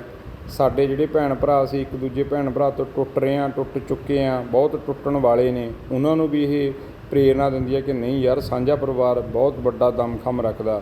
ਅਤੇ ਉੱਥੇ ਹੀ ਇੱਕ ਮਾਂ ਦੇ ਸਤਿਕਾਰ ਦੇ ਵਿੱਚ ਵੀ ਇਹ ਲੇਖ ਲਿਖਿਆ ਗਿਆ ਕਿ ਇੱਕ ਮਾਂ ਦੇ ਵਿੱਚ ਕਿੰਨੇ ਗੁਣ ਹੁੰਦੇ ਨੇ। ਜਦੋਂ ਮਾਂ ਇਸ ਦੁਨੀਆ ਤੋਂ ਚਲੀ ਜਾਂਦੀ ਹੈ ਅਤੇ ਉਸ ਤੋਂ ਬਾਅਦ ਸਿਰਫ ਇਹ ਯਾਦਾਂ ਅਤੇ ਸੁਪਨੇ ਰਹਿ ਜਾਂਦੇ ਨੇ। ਸੋ ਸਾਨੂੰ ਪ੍ਰੈਜੈਂਟ ਜਿੱਥੇ ਵੀ ਤੁਹਾਡੇ ਦਾਦੀ ਜੀ ਨੇ, ਤੁਹਾਡੇ ਮਾਂ ਨੇ, ਸਾਨੂੰ ਉਹਨਾਂ ਦਾ ਸਤਿਕਾਰ ਕਰਨਾ ਚਾਹੀਦਾ। ਉਹਨਾਂ ਨਾਲ ਜਿੰਨਾ ਜੀਵਨ ਤੁਸੀਂ ਜੀ ਰਹੇ ਹੋ, ਉਹਨੂੰ ਬੜਾ ਆਨੰਦਮਈ ਯਾਦਾਂ ਭਰਿਆ ਬਣਾ ਲੈਣਾ ਚਾਹੀਦਾ। ਲੇਖਕ ਨੂੰ ਕਿਤੇ ਨਾ ਕਿਤੇ ਆਪਣਾ ਘਰ, ਆਪਣਾ ਪਿੰਡ, ਆਪਣੇ ਰਿਸ਼ਤੇ ਨਾਤੇ ਹਰ ਇੱਕ ਇਸ ਕਹਾਣੀ ਨੂੰ ਲਿਖਦਿਆਂ, ਇਸ ਲੇਖ ਨੂੰ ਲਿਖਦਿਆਂ ਮੁੜ ਤੋਂ ਸੁਰਜੀਤ ਹੁੰਦੇ ਨਜ਼ਰ ਆਉਂਦੇ ਨੇ। ਅਤੇ ਲੇਖਕ ਨੇ ਇਸ ਕਹਾਣੀ ਨੂੰ ਕਲਮਬੰਦ ਕਰਕੇ ਆਪਣੇ ਸਮੇਂ ਦੀਆਂ ਸਾਰੀਆਂ ਯਾਦਾਂ ਨੂੰ ਤੁਹਾਡੇ ਸਾਹਮਣੇ ਪੇਸ਼ ਕੀਤਾ ਅਤੇ ਤੁਹਾਨੂੰ ਪ੍ਰੇਰਿਤ ਕੀਤਾ ਕਿ ਅਸੀਂ ਆਪਣੇ ਭੈਣ ਭਰਾ, ਮਾਤਾ ਪਿਤਾ, ਪੁਰਾਣਾ ਘਰ, ਜਿੱਥੇ ਵੀ ਤੁਸੀਂ ਰਹਿ ਰਹੇ ਹੋ, ਉਸ ਜੀਵਨ ਨੂੰ ਆਨੰਦਮਈ ਗੁਜ਼ਾਰੋ। ਹਰ ਇੱਕ ਪਲ ਨੂੰ ਯਾਦਾਂ ਦੇ ਰੂਪ ਦੇ ਵਿੱਚ ਮਾਣੋ, ਤਾਂ ਜੋ ਤੁਸੀਂ ਵੀ ਭਵਿੱਖ ਵਿੱਚ ਵੱਡੇ ਹੋਵੋ, ਲੇਖਕ ਬਣੋ ਅਤੇ ਫਿਰ ਕਿਤੇ ਆਪਣੇ ਘਰ ਦੀ, ਆਪਣੀ ਮਾਂ ਦੀ, ਆਪਣੇ ਭਰਾਵਾਂ ਦੀ ਕਹਾਣੀ ਲਿਖ ਸਕੋ। ਸੋ ਇਹ ਕਹਾਣੀ ਨੂੰ ਬੇਟਾ ਇੱਥੇ ਸਮਾਪਤ ਕਰਦੇ ਹਾਂ। ਸੋ ਅੱਗੇ ਅਸੀਂ ਇਸ ਕਹਾਣੀ ਨਾਲ ਸੰਬੰਧਿਤ ਵਸਤੂਨਿਸ਼ਟ ਪ੍ਰਸ਼ਨ ਪੜ੍ਹਦੇ ਹਾਂ। ਪਹਿਲਾ ਹੈ ਕਿ ਬੇਬੇ ਜੀ ਲੇਖ ਦਾ ਲੇਖਕ ਕੌਣ ਹੈ? ਉੱਤਰ ਹੈ ਊੜਾ, ਡਾਕਟਰ ਹਰਪਾਲ ਸਿੰਘ ਪੰਨੂ ਜੀ। ਪ੍ਰਸ਼ਨ ਨੰਬਰ 2, ਡਾਕਟਰ ਹਰਪਾਲ ਸਿੰਘ ਪੰਨੂ ਦਾ ਜਨਮ ਕਿੱਥੇ ਹੋਇਆ? ਉੱਤਰ ਹੈ ਊੜਾ, ਘੱਗਾ, ਪਟਿਆਲਾ ਵਿਖੇ। ਡਾਕਟਰ ਹਰਪਾਲ ਸਿੰਘ ਪੰਨੂ ਕਿਹੜੀ ਯੂਨੀਵਰਸਿਟੀ ਦੇ ਵਿਜ਼ਿਟਿੰਗ ਪ੍ਰੋਫੈਸਰ ਹਨ? ਉੱਤਰ ਹੈ ਧਰਮ ਅਧਿਐਨ ਯੂਨੀਵਰਸਿਟੀ, ਕੁੰਮ, ਈਰਾਨ ਦੇ। ਦੇਖ ਲਓ ਬੇਟਾ, ਇਹ ਪ੍ਰਾਪਤੀ ਹੈ ਇਹਨਾਂ ਦੀ, ਡਾਕਟਰ ਹਰਪਾਲ ਸਿੰਘ ਪੰਨੂ ਜੀ ਦੀ। ਪ੍ਰਸ਼ਨ ਨੰਬਰ 4, ਧਰਮ ਅਧਿਐਨ ਬਾਰੇ ਡਾਕਟਰ ਹਰਪਾਲ ਸਿੰਘ ਪੰਨੂ ਦੀਆਂ ਪ੍ਰਮੁੱਖ ਕਿਰਤਾਂ ਕਿਹੜੀਆਂ ਹਨ? ਉਪਰੋਕਤ ਸਾਰੀਆਂ। ਗੁਰੂ ਨਾਨਕ ਦਾ ਕੁਦਰਤ ਸਿਧਾਂਤ, ਇਹ ਵੀ ਉਹਨਾਂ ਨੇ ਲਿਖਿਆ। ਸਿੱਖ ਧਰਮ ਵਿੱਚ ਕਾਲ ਅਤੇ ਅਕਾਲ ਦਾ ਸਿਧਾਂਤ, ਇਸ ਬਾਰੇ ਵੀ ਇਹਨਾਂ ਨੇ ਰਿਸਰਚ ਕੀਤੀ ਹੈ ਆਪਣੀ ਪਾਠ ਪੁਸਤਕ ਦੇ ਵਿੱਚ। ਤੁਹਾਨੂੰ ਕਿਤੇ ਨਾ ਹੋ ਸਕਦਾ ਭਵਿੱਖ 'ਚ ਇਹਨਾਂ ਵਿੱਚੋਂ ਵੀ ਕੋਈ ਲੇਖ ਸੁਣਨ ਜਾਂ ਪੜ੍ਹਨ ਨੂੰ ਮਿਲਣ ਬੇਟਾ। ਭਾਰਤ ਦੇ ਪੁਰਾਤਨ ਧਰਮ ਇੱਕ ਸਰਵੇਖਣ, ਇਹ ਸਾਰੀਆਂ ਬੇਟਾ ਜਿਹੜੀਆਂ ਇਹਨਾਂ ਦੀਆਂ ਨੇ ਕਿਰਤਾਂ ਨੇ, ਮਤਲਬ ਇਹਨਾਂ ਨੇ ਲਿਖਤਾਂ ਲਿਖੀਆਂ ਨੇ। ਉਪਰੋਕਤ ਸਾਰੀਆਂ ਹੀ ਡਾਕਟਰ ਹਰਪਾਲ ਸਿੰਘ ਪੰਨੂ ਜੀ ਦੀਆਂ ਲਿਖਤਾਂ ਹਨ। ਡਾਕਟਰ ਹਰਪਾਲ ਸਿੰਘ ਪੰਨੂ ਦੀ ਉੱਗੀ ਪੁਸਤਕ ਕਿਹੜੀ ਹੈ? ਉਪਰੋਕਤ ਸਾਰੀਆਂ ਰਚਨਾਵਾਂ ਜਿਨ੍ਹਾਂ ਦੇ ਉੱਪਰ ਇਹਨਾਂ ਦੀ ਪਹਿਚਾਣ ਬਣੀ। ਵਿਸ਼ਵ ਚਿੰਤਕ ਰਵਿੰਦਰ ਨਾਥ ਟੈਗੋਰ, ਇਹ ਵੀ ਇਹਨਾਂ ਨੇ ਲਿਖੀ ਪੁਸਤਕ। ਗੌਤਮ ਤੋਂ ਤਸਕੀ ਤੱਕ, ਆਸਟ ਤੋਂ ਬੰਦਗੀ ਤੱਕ, ਇਹ ਵੀ ਬੇਟਾ ਇਹਨਾਂ ਨੇ ਡਾਕਟਰ ਹਰਪਾਲ ਸਿੰਘ ਪੰਨੂ ਹੋਣਾ ਦੀਆਂ ਪੁਸਤਕਾਂ ਦਾ ਜ਼ਿਕਰ ਹੈ, ਉਹਨਾਂ ਦੇ ਨਾਮ ਨੇ। ਜਦੋਂ ਵੀ ਬੇਟਾ ਅਸੀਂ ਪੇਪਰ ਲਈ ਤਿਆਰੀ ਕਰਦੇ ਹਾਂ ਤਾਂ ਇਹ ਬੇਸਿਕ ਕੁਐਸਚਨ ਜ਼ਰੂਰ ਪੜ੍ਹ ਕੇ ਜਾਣੇ ਨੇ, ਕਿਉਂਕਿ ਜਦੋਂ ਵੀ ਤੁਸੀਂ ਕੋਈ ਕਹਾਣੀ ਪੜ੍ਹਦੇ ਹੋ ਉਹਦੇ ਲੇਖਕ ਬਾਰੇ ਤੁਹਾਨੂੰ ਸਵਾਲ ਜ਼ਰੂਰ ਆਉਂਦਾ। ਲੇਖਕ ਬਚਪਨ ਦੀ ਕਿਹੜੀ ਯਾਦ ਦਾ ਜ਼ਿਕਰ ਕਰਦਾ ਸੀ, ਉਦੋਂ ਉਸ ਦੀ ਉਮਰ ਕਿੰਨੀ ਸੀ? ਜਦੋਂ ਲੇਖਕ ਇਹ ਕਹਾਣੀ ਦੇ ਵਿੱਚ ਆਪਣੇ ਆਪ ਨੂੰ ਪੇਸ਼ ਕਰਦਾ ਹੈ ਕਿ ਮੈਂ ਉਦੋਂ ਇਸ ਉਮਰ ਦਾ ਸੀ ਜਦੋਂ ਘਰ ਦੇ ਵਿੱਚ ਇਹ ਸਾਰਾ ਵਰਤਾਰਾ ਵਾਪਰ ਰਿਹਾ ਸੀ, ਤਾਂ ਲੇਖਕ ਕਹਿੰਦਾ ਕਿ 4-5 ਸਾਲ ਦੀ ਉਮਰ ਦਾ ਜ਼ਿਕਰ ਕਰਦਾ। ਜਦੋਂ ਛੋਟਾ ਹੁੰਦਾ ਆਪਣੀ ਬੇਬੇ ਦਾ ਲੜ ਫੜ ਕੇ ਖੂਹ ਤੋਂ ਪਾਣੀ ਭਰਨ ਜਾਂਦਾ ਵੀ ਉਦੋਂ ਮੇਰੀ ਅਵਸਥਾ ਕੀ ਸੀ। 4-5 ਸਾਲ ਦੀ ਜਿਹੜੀ ਲੇਖਕ ਦੀ ਉਸ ਟਾਈਮ ਉਮਰ ਹੁੰਦੀ ਹੈ। ਲੇਖਕ ਨੂੰ ਬੇਬੇ ਦੇ ਘਰ ਹੋਣ 'ਤੇ ਦਿਨ ਰਾਤ ਕਿਵੇਂ ਬਤੀਤ ਲੱਗਦੇ? ਉੱਤਰ ਹੈ ਐਡਾ, ਤਿਉਹਾਰਾਂ ਵਾਂਗ ਲੱਗਦੇ ਸੀ ਲੇਖਕ ਨੂੰ ਦਿਨ ਅਤੇ ਰਾਤ। ਲੇਖਕ ਦੇ ਬਾਪੂ ਦਾ ਸੁਭਾਅ ਕਿਹੋ ਜਿਹਾ ਸੀ? ਹੁਣ ਇਹ ਆਪਾਂ ਪੜ੍ਹਿਆ ਕਿ ਲੇਖਕ ਦੇ ਬਾਪੂ ਦਾ ਸੁਭਾਅ ਬੜਾ ਸਖਤ ਸੀ। ਕੂੜਾ ਬੇਟਾ ਇਹਦਾ ਉੱਤਰ ਹੈ। ਅੱਗੇ ਹੈਗਾ ਪ੍ਰਸ਼ਨ ਨੰਬਰ 9, ਲੇਖਕ ਦੀ ਮਾਂ ਨੂੰ ਕਿੱਥੋਂ ਮਦਦ ਮਿਲਦੀ ਸੀ? ਭਰਾਵਾਂ ਤੋਂ, ਜੇ ਅਸੀਂ ਇਹ ਵੀ ਕਹਿ ਸਕਦੇ ਹਾਂ ਇੱਥੇ ਲਿਖਿਆ ਆ ਸਕਦਾ ਨਾਨਕਿਆਂ ਤੋਂ, ਜਾਂ ਉਹਦੀ ਜਿਹੜੀ ਭਾਬੀ ਆ ਗੁਰਦਿਆਲ ਕੌਰ ਦੇ ਘਰ ਤੋਂ। ਤੁਸੀਂ ਕਹਿੰਦੇ ਹੋ ਗੁਰਦਿਆਲ ਕੌਰ ਦੇ ਘਰ ਤੋਂ ਮਦਦ ਕਿਵੇਂ ਮਿਲ ਸਕਦੀ ਹੈ? ਕਈ ਵਾਰੀ ਉਹਦੇ ਵਿੱਚ ਉਲਝਾ ਕੇ ਪੁੱਛਿਆ ਜਾ ਸਕਦਾ ਸਵਾਲ। ਹੁਣ ਜੇ ਤਾਂ ਬੇਟਾ ਤੁਸੀਂ ਪੜ੍ਹਿਆ ਹੋਊਗਾ ਵੀ ਗੁਰਦਿਆਲ ਕੌਰ ਦੀ ਭਾਬੀ ਦਾ ਨਾਮ, ਤਾਂ ਤੁਸੀਂ ਟਿਕ ਲਾ ਕੇ ਆਉਂਗੇ ਕਿ ਹਾਂ ਗੁਰਦਿਆਲ ਕੌਰ ਦੇ ਘਰ ਤੋਂ ਉਹਨੂੰ ਮਦਦ ਮਿਲਦੀ ਸੀ। ਹੁਣ ਇਹਦੇ ਵਿੱਚ ਮੈਂ ਬੇਟਾ ਪਾ ਸਕਦਾ ਕਿਰਪਾਲ ਕੌਰ, ਗੁਰਦਿਆਲ ਕੌਰ, ਹੈ ਨਾ, ਕੁਛ ਵੀ, ਕੁਲਵਿੰਦਰ ਕੌਰ, ਜਸਵਿੰਦਰ ਕੌਰ। ਹੁਣ ਜਿਹੜੇ ਬੱਚੇ ਨੇ ਇਹ ਲੇਖ ਪੜ੍ਹਿਆ ਬੇਟਾ ਉਹ ਗੁਰਦਿਆਲ ਕੌਰ ਟਿਕ ਕਰਕੇ ਆਊਗਾ ਵੀ ਹਾਂ ਇਹਦੀ ਭਾਬੀ ਦੇ ਘਰ ਸੀ ਗੁਰਦਿਆਲ ਕੌਰ, ਇੱਥੋਂ ਮਦਦ ਮਿਲਦੀ ਸੀ। ਸੋ ਇਸ ਤਰ੍ਹਾਂ ਵੀ ਤੁਹਾਨੂੰ ਸਵਾਲ ਬੇਟਾ ਘੁਮਾ ਕੇ ਪੁੱਛਿਆ ਜਾ ਸਕਦਾ। ਪ੍ਰਸ਼ਨ ਨੰਬਰ 10, ਲੇਖਕ ਦੇ ਮਾਮਿਆਂ ਕੋਲ ਕਿੰਨੀ ਜ਼ਮੀਨ ਸੀ? ਆਪਾਂ ਉੱਪਰ ਜ਼ਿਕਰ ਕੀਤਾ ਸੀ 50 ਏਕੜ। ਇਹ ਵੀ ਦੇਖੋ ਇਹਦੇ ਵਿੱਚ ਵੱਡਾ ਸਵਾਲ ਬਣਦਾ। ਇਹਦੇ ਵਿੱਚੋਂ ਮਤਲਬ ਜਦੋਂ ਅਸੀਂ ਬਰੀਕੀ ਨਾਲ ਕਿਸੇ ਚੀਜ਼ ਨੂੰ ਪੜ੍ਹਦੇ ਹਾਂ ਤਾਂ ਉਹਦੇ ਵਿੱਚੋਂ ਬਰੀਕ ਸਵਾਲ ਵੀ ਬਣਦੇ ਨੇ। ਪ੍ਰਸ਼ਨ ਨੰਬਰ 11, ਲੇਖਕ ਨੂੰ ਘਰੇ ਤੰਗੀ ਆਉਣ ਕਰਕੇ ਕਿੱਥੇ ਭੇਜ ਦਿੱਤਾ ਗਿਆ? ਜਦੋਂ ਉਹਨਾਂ ਦੇ ਘਰ ਦੇ ਵਿੱਚ ਥੋੜ੍ਹੀ ਤੰਗੀ ਤੋਸ਼ੀ ਚੱਲ ਰਹੀ ਸੀ ਤਾਂ ਲੇਖਕ ਦੀ ਮਾਂ ਨੇ ਬੇਟਾ ਉਹਨੂੰ ਕਿੱਥੇ ਭੇਜਿਆ ਸੀ? ਨਾਨਕੇ, ਉਹਨਾਂ ਦੇ ਮਾਮਿਆਂ ਕੋਲ। ਪ੍ਰਸ਼ਨ ਨੰਬਰ 12, ਲੇਖਕ ਦੇ ਅਨੁਸਾਰ ਉਹਨਾਂ ਦੇ ਘਰ ਦੀਆਂ ਕੰਧਾਂ ਉੱਤੇ ਕਾਹਦਾ ਪੋਚਾ ਫਿਰਦਾ ਸੀ? ਹੁਣ ਇਹ ਹੈਗਾ ਪਾਂਡੂ ਬੇਟਾ। ਚਿੱਟੀ ਮਿੱਟੀ ਜਦੋਂ ਅਸੀਂ ਬੋਰ ਕਰਦੇ ਨੇ ਵਿੱਚੋਂ ਰੋਡ ਜੇ ਨਿਕਲਦੇ ਹੁੰਦੇ ਨੇ, ਇੱਕ ਰੋਡ ਹੁੰਦੇ ਨੇ, ਇੱਕ ਚਿੱਟੀ ਮਿੱਟੀ ਜਿਹੜੀ ਆ ਭੁਰ ਜਾਂਦੀ ਹੈ ਗਾਜਨੀ ਵਰਗੀ। ਪਾਂਡੂ ਦਾ ਪੋਚਾ ਫਿਰਦਾ ਸੀ ਲੇਖਕ ਦੇ ਘਰੇ। ਲੇਖਕ ਹੁਣਾਂ ਦੇ ਘਰ ਦਾ ਫਰਸ਼ ਕਾਹਦੇ ਨਾਲ ਲਿਪਿਆ ਜਾਂਦਾ ਸੀ? ਫਰਸ਼ ਤੋਂ ਭਾਵ ਬੇਟਾ ਥੱਲੇ ਵਾਲੀ ਜਿਹੜਾ ਸਾਡਾ ਬੇਸ ਹੁੰਦਾ ਘਰ ਦਾ, ਗਾਰੇ ਨਾਲ ਲਿਪਿਆ ਜਾਂਦੇ। ਚਿੱਕੜ ਨਾਲ, ਗੋਹੇ ਨਾਲ, ਚੀਕਣੀ ਮਿੱਟੀ ਨਾਲ। ਚੀਕਣੀ ਮਿੱਟੀ ਵੀ ਇਹਦੇ ਵਿੱਚ ਆ ਸਕਦਾ, ਬਟ ਇੱਥੇ ਲਿਖਿਆ ਗਾਰੇ ਨਾਲ, ਕਿਉਂਕਿ ਗਾਰੇ ਨਾਲ ਹੀ ਲਿਪਿਆ ਪੋਚਿਆ ਜਾਂਦਾ ਸੀ ਪੁਰਾਣੇ ਘਰਾਂ ਨੂੰ। ਇਹ ਪੀਲੀ ਮਿੱਟੀ ਹੁੰਦੀ ਸੀ ਬੇਟਾ, ਜਿਹਨੂੰ ਅਸੀਂ ਇਹਦੇ ਵਿੱਚ ਗੋਹਾ ਮਿਕਸ ਕਰਕੇ ਫੇਰਦੇ ਸੀ, ਉਹਦਾ ਰੰਗ ਪੀਲਾ ਨਿਕਲਦਾ ਸੀ। ਜਿਹਦੇ ਵਿੱਚ ਤੂੜੀ, ਮਿੱਟੀ, ਪਾਣੀ ਮਿਕਸ ਕਰਕੇ ਕੰਧਾਂ 'ਤੇ ਫੇਰਦੇ ਸੀ ਉਹ ਕਾਲੀ ਮਿੱਟੀ ਹੁੰਦੀ। ਜਿਹੜੀ ਟੋਬਿਆਂ 'ਤੇ ਲਿਆਉਂਦੇ ਅਸੀਂ ਉਹ ਕਾਲੀ ਮਿੱਟੀ ਹੁੰਦੀ ਸੀ। ਅਤੇ ਜਿੱਥੇ ਰੇਤਲੇ ਟਿੱਬੇ ਹੁੰਦੇ ਸੀ ਬੇਟਾ ਉੱਥੋਂ ਪੱਟ ਕੇ ਜਿਹੜੀ ਥੱਲੋਂ ਗਾੜੀ ਜੀ ਡਾਰਕ ਰੰਗ ਦੀ ਮਿੱਟੀ ਨਿਕਲਦੀ ਸੀ ਉਹਨੂੰ ਬੋਲਦੇ ਸੀ ਪੀਲੀ ਮਿੱਟੀ। ਉਹ ਵਿਹੜੇ 'ਚ ਫੇਰੀ ਜਾਂਦੀ ਸੀ। ਕਾਲੀ ਮਿੱਟੀ ਟੋਬੇ ਵਾਲੀ ਘਰ ਦੇ ਉੱਪਰ ਫੇਰੀ ਜਾਂਦੀ ਸੀ। ਸੋ ਪਹਿਲਾਂ ਬਹੁਤ ਸਾਰੇ ਜਿਹੜੇ ਬੇਟਾ ਟੋਬੇ ਹੁੰਦੇ ਸੀ ਪਿੰਡ ਦੇ, ਉੱਥੋਂ ਇਹ ਮਿੱਟੀ ਨੂੰ ਲੋਕ ਰੇਹੜਿਆਂ ਦੇ ਉੱਪਰ, ਤਾਂਸਲਿਆਂ ਦੇ ਵਿੱਚ, ਟੋਕਰਿਆਂ 'ਚ ਭਰ ਕੇ ਲੈ ਕੇ ਆਉਂਦੇ ਸੀ ਅਤੇ ਫਿਰ ਘਰ ਨੂੰ ਸਵਾਰਿਆ ਕਰਦੇ ਸੀ। ਅੱਗੇ ਹੈ ਜੀ ਲੇਖਕ ਦੀ ਮਾਮੀ ਦਾ ਨਾਂ ਕੀ ਸੀ? ਹਰਦਿਆਲ ਕੌਰ, ਨਿਹਾਲ ਕੌਰ, ਗੁਰਦਿਆਲ ਕੌਰ, ਹਰਪਾਲ ਕੌਰ। ਇੱਥੇ ਵੀ ਤੁਹਾਨੂੰ ਕਨਫਿਊਜ਼ ਕੀਤਾ ਜਾ ਸਕਦਾ, ਕਿਉਂਕਿ ਜਿਹੜੇ ਬੱਚਿਆਂ ਨੇ ਮਿਹਨਤ ਕਰੀ ਹੋਊ ਬੇਟਾ ਉਹ ਹੀ ਗੁਰਦਿਆਲ ਕੌਰ ਟਿਕ ਕਰਕੇ ਆਉਣਗੇ। ਸੋ ਲੇਖਕ ਦੀ ਮਾਮੀ ਦਾ ਨਾਮ ਹੈ ਗੁਰਦਿਆਲ ਕੌਰ। ਪ੍ਰਸ਼ਨ ਨੰਬਰ 15, ਲੇਖਕ ਦੀ ਬੇਬੇ ਗੁਰਦਿਆਲ ਕੌਰ ਨੂੰ ਭਾਬੀ ਦੀ ਥਾਂ ਕੀ ਸਮਝਦੀ ਸੀ? ਹੁਣ ਤੁਸੀਂ ਇੱਥੇ ਵੱਡੀ ਬੇਬੇ, ਸਹਾਇਕ, ਉਪਰੋਕਤ ਸਾਰਾ ਕੁਝ ਨਹੀਂ, ਉਹ ਉਹਨੂੰ ਸਹੇਲੀ ਸਮਝਦੀ ਸੀ। ਜਿਹੜੀ ਲੇਖਕ ਦੀ ਬੇਬੇ ਆ ਉਹ ਆਪਣੀ ਭਾਬੀ ਗੁਰਦਿਆਲ ਕੌਰ ਨੂੰ ਭਾਬੀ ਤੋਂ ਪਹਿਲਾਂ ਆਪਣੀ ਸਹੇਲੀ ਸਮਝਦੀ ਸੀ। ਪ੍ਰਸ਼ਨ ਨੰਬਰ 16, ਬੇਬੇ ਅਨੁਸਾਰ ਵਿਸਾਖ ਦਾ ਮਹੀਨਾ ਕਿਹੜੇ ਮਹੀਨੇ ਵਾਂਗ ਸੀ? ਹੁਣ ਬੇਟਾ ਜੇ ਤੁਹਾਨੂੰ ਦੇਸੀ ਮਹੀਨੇ ਪੜ੍ਹੇ ਹੋਣਗੇ ਜਾਂ ਤੁਸੀਂ ਇਸ ਕਹਾਣੀ ਨੂੰ ਪੜ੍ਹਿਆ ਹੋਵੇਗਾ ਤਾਂ ਤੁਹਾਨੂੰ ਲੱਗੇਗਾ ਕਿ ਬੇਬੇ ਵਿਸਾਖ ਦੇ ਮਹੀਨੇ ਨੂੰ ਸਾਉਣ ਦੇ ਮਹੀਨੇ ਦੇ ਸਮਾਨ ਸਮਝਦੀ ਸੀ। ਜਿਵੇਂ ਸਾਉਣ 'ਚ ਮੀਂਹ ਪੈਂਦੇ ਨੇ ਨਾ, ਵਿਸਾਖ ਦੇ ਵਿੱਚ ਵੀ ਉਸੇ ਤਰ੍ਹਾਂ ਵਰਖਾ ਹੁੰਦੀ ਹੈ। ਪ੍ਰਸ਼ਨ ਨੰਬਰ 17, ਲੇਖਕ ਨੂੰ ਕਿਸ ਦੇ ਸੁਪਨੇ ਆਉਂਦੇ ਰਹਿੰਦੇ ਹਨ? ਹੁਣ ਉਹਦੇ ਬਾਪੂ ਦੇ ਆਉਂਦੇ ਨੇ, ਨਾ ਹੀ ਭਰਾਵਾਂ ਦੇ ਆਉਂਦੇ ਨੇ, ਨਾ ਹੀ ਘਰ ਦੇ ਆਉਂਦੇ ਨੇ। ਲੇਖਕ ਨੂੰ ਉਹਦੀ ਬੇਬੇ ਦੇ ਸੁਪਨੇ ਆਉਂਦੇ ਨੇ। ਪ੍ਰਸ਼ਨ ਨੰਬਰ 18, ਲੇਖਕ ਦੀ ਬੇਬੇ ਕਿਹੜੇ ਪਿੰਡ ਨੂੰ ਆਪਣਾ ਪਿੰਡ ਸਮਝਦੀ? ਉੱਤਰ ਹੈ ਪੇਕਿਆਂ ਦੇ ਪਿੰਡ ਨੂੰ। ਉਹ ਆਪਣੇ ਜਿੱਥੇ ਉਹ ਵਿਆਹ ਕੇ ਆ ਗਈ, ਉਹਦੀ ਉੱਥੇ ਵੋਟ ਬਣ ਗਈ, ਉਹਨੂੰ ਆਪਣਾ ਪਿੰਡ ਨਹੀਂ ਸਮਝਦੀ। ਆਪਣਾ ਪਿੰਡ ਬੇਬੇ ਹਮੇਸ਼ਾ ਆਪਣੇ ਪੇਕੇ ਪਿੰਡ ਨੂੰ ਹੀ ਸਮਝਦੀ ਹੈ ਕਿ ਮੇਰਾ ਪਿੰਡ ਤਾਂ ਉਹ ਆ, ਮੈਂ ਜਿੱਥੇ ਜੰਮੀ ਪਲੀ ਹਾਂ। ਸੋ ਜਿਹੜੀ ਲੇਖਕ ਦੀ ਬੇਬੇ ਆ ਬੇਟਾ ਆਪਣੇ ਪੇਕੇ ਪਿੰਡ ਨੂੰ ਹੀ ਆਪਣਾ ਅਸਲ ਪਿੰਡ ਸਮਝਦੀ ਹੈ। ਪ੍ਰਸ਼ਨ ਨੰਬਰ 19, ਲੇਖਕ ਦੀ ਬੇਬੇ ਕਿੰਨੇ ਸਾਲਾਂ ਦੀ ਵਿਆਹੀ ਆਈ ਸੀ? ਹੁਣ ਬਹੁਤੇ ਬੱਚੇ ਕਹਿਣਗੇ 18 ਸਾਲ ਦੀ ਹੋਊ, ਜਿਹਨਾਂ ਨੇ ਨਹੀਂ ਪੜ੍ਹਿਆ ਟਿੱਕ ਲਾ ਦੇਣਗੇ ਵੀ ਅੱਜ ਕੱਲ੍ਹ ਨਿਯਮ ਨੇ ਵੀ 18 ਸਾਲ ਤੋਂ ਛੋਟੀ ਉਮਰ ਦੇ ਬੱਚੇ ਦਾ ਤਾਂ ਵਿਆਹ ਹੀ ਨਹੀਂ ਹੋ ਸਕਦਾ, ਵੀ 18 ਸਾਲ ਲਿਖ ਦਿਓ। ਉੱਥੇ ਤੁਸੀਂ ਕਨਫਿਊਜ਼ ਹੋ ਜਾਓਗੇ। 16 ਸਾਲ ਦੀ ਉਮਰ ਸੀ ਜਦੋਂ ਬੇਬੇ ਦਾ ਵਿਆਹ ਹੋਇਆ ਅਤੇ ਉਹ ਇਸ ਪਿੰਡ ਦੇ ਵਿੱਚ ਆਈ ਸੀ। ਸੋ ਬੇਟਾ ਜਦੋਂ ਅਸੀਂ ਕਹਾਣੀ ਨੂੰ ਪੜ੍ਹਦੇ ਹਾਂ, ਉਹਦੇ ਨਾਲ ਟੱਚ ਹੁੰਦਾ, ਫਿਰ ਸਵਾਲ ਤੁਹਾਡੇ ਟਿਪਸ 'ਤੇ ਹੁੰਦੇ ਨੇ। ਸੋ ਇਸ ਕਰਕੇ ਮਿਹਨਤ ਕਰਨੀ ਹੈ, ਕਹਾਣੀ ਨੂੰ ਪੂਰਾ ਖੁੱਭ ਕੇ ਪੜ੍ਹਨਾ, ਫਿਰ ਹੀ ਤੁਸੀਂ ਪੇਪਰ ਦੇ ਵਿੱਚ ਜਿਹੜੇ ਆਪਣੇ ਪ੍ਰਸ਼ਨਾਂ ਦੇ ਉੱਤਰ ਦੇ ਪਾਓਗੇ। ਅੱਗੇ ਹੈਗਾ ਲੇਖਕ ਦੀ ਬੇਬੇ ਦੀ ਉਮਰ ਕਿੰਨੀ ਹੋ ਗਈ ਸੀ? ਹੁਣ ਇੱਥੇ ਜਿਹੜੇ ਬੱਚਿਆਂ ਨੇ ਕਹਾਣੀ ਸੁਣੀ ਆ ਪੜ੍ਹੀ ਆ ਉਹਨਾਂ ਨੂੰ ਪਤਾ ਹੋਊਗਾ ਕਿ ਲੇਖਕ ਦੀ ਬੇਬੇ ਦੀ ਉਮਰ 90 ਸਾਲ ਦੀ ਸੀ। ਹੁਣ ਜਿਹੜੀ ਲੇਖਕ ਦੀ ਬੇਬੇ ਦੀ ਉਮਰ ਆ ਬੇਟਾ ਉਹ 90 ਸਾਲ ਦੀ ਹੋ ਗਈ ਸੀ। ਪ੍ਰਸ਼ਨ ਨੰਬਰ 21, 21 ਨੰਬਰ ਪ੍ਰਸ਼ਨ, ਲੇਖਕ ਨੂੰ ਆਪਣੀ ਬੇਬੇ ਕਾਹਦੀ ਟਕਸਾਲ ਲੱਗਦੀ ਹੈ? ਟਕਸਾਲ ਹੁੰਦੀ ਹੈ ਬੇਟਾ ਜਿੱਥੇ ਸਿੱਕੇ ਬਣਾਏ ਜਾਂਦੇ ਨੇ। ਹੁਣ ਇੱਥੇ ਆਪਾਂ ਗੱਲ ਕਰੀ ਸੀ ਲੇਖਕ ਨੂੰ ਆਪਣੀ ਬੇਬੇ ਭਾਸ਼ਾ ਦੀ ਟਕਸਾਲ ਲੱਗਦੀ ਆ, ਕਿ ਐਵੇਂ ਲੱਗਦਾ ਕਿ ਜਿਵੇਂ ਟਕਸਾਲ 'ਤੇ ਸਿੱਕੇ ਮਣ ਬਾਹਰ ਆਉਂਦੇ ਨੇ, ਉਸੇ ਤਰ੍ਹਾਂ ਬੇਬੇ ਦੇ ਅੰਦਰੋਂ ਮੁਹਾਵਰੇ, ਫਿਕਰੇ, ਠੇਠ ਪੰਜਾਬੀ ਦੇ ਅਲਫਾਜ਼, ਲਫ਼ਜ਼ ਬਾਹਰ ਆਉਂਦੇ ਨੇ। ਸੋ ਲੇਖਕ ਆਪਣੀ ਬੇਬੇ ਨੂੰ ਭਾਸ਼ਾ ਦੀ ਟਕਸਾਲ ਸਮਝਦਾ ਹੈ। ਈੜੀ ਇਹਦਾ ਉੱਤਰ ਹੈ। ਸੋ ਇਹ ਸਾਰੇ ਜਿਹੜੇ ਅਸੀਂ ਉੱਪਰ ਪ੍ਰਸ਼ਨ ਕੀਤੇ ਨੇ ਉਹਨਾਂ ਦੇ ਨੀਚੇ ਤੁਸੀਂ ਇਹ ਆਪਸ਼ਨਾਂ ਦੇ ਵਿੱਚ ਦੇਖ ਸਕਦੇ ਹੋ, ਉੱਤਰ ਮਿਲਾਨ ਵੀ ਕਰ ਸਕਦੇ ਹੋ ਐਕਸਰਸਾਈਜ਼ ਨੂੰ ਹੱਲ ਕਰਨ ਲੱਗਿਆ। ਸੋ ਆਓ ਆਪਾਂ ਅੱਗੇ ਪੜ੍ਹਦੇ ਹਾਂ। ਹੇਠ ਲਿਖੇ ਪ੍ਰਸ਼ਨ ਦਾ ਉੱਤਰ ਇੱਕ ਸ਼ਬਦ ਜਾਂ ਇੱਕ ਲਾਈਨ ਵਿੱਚ ਦਿਓ। ਪਹਿਲਾ ਪ੍ਰਸ਼ਨ ਹੈ, ਲੇਖਕ ਨੂੰ ਆਪਣੀ ਉਮਰ ਦੇ ਕਿੰਨੇ ਸਾਲਾਂ ਤੱਕ ਦਾ ਬਚਪਨ ਯਾਦ ਹੈ? ਉੱਤਰ ਹੈ 4-5 ਸਾਲ ਤੱਕ ਦਾ। ਲੇਖਕ ਆਪਣੇ ਬਚਪਨ ਦੀਆਂ 4-5 ਸਾਲ ਦੀਆਂ ਯਾਦਾਂ ਨੂੰ ਇਸ ਲੇਖ ਦੇ ਰੂਪ ਵਿੱਚ ਪੇਸ਼ ਕਰਦਾ ਹੈ।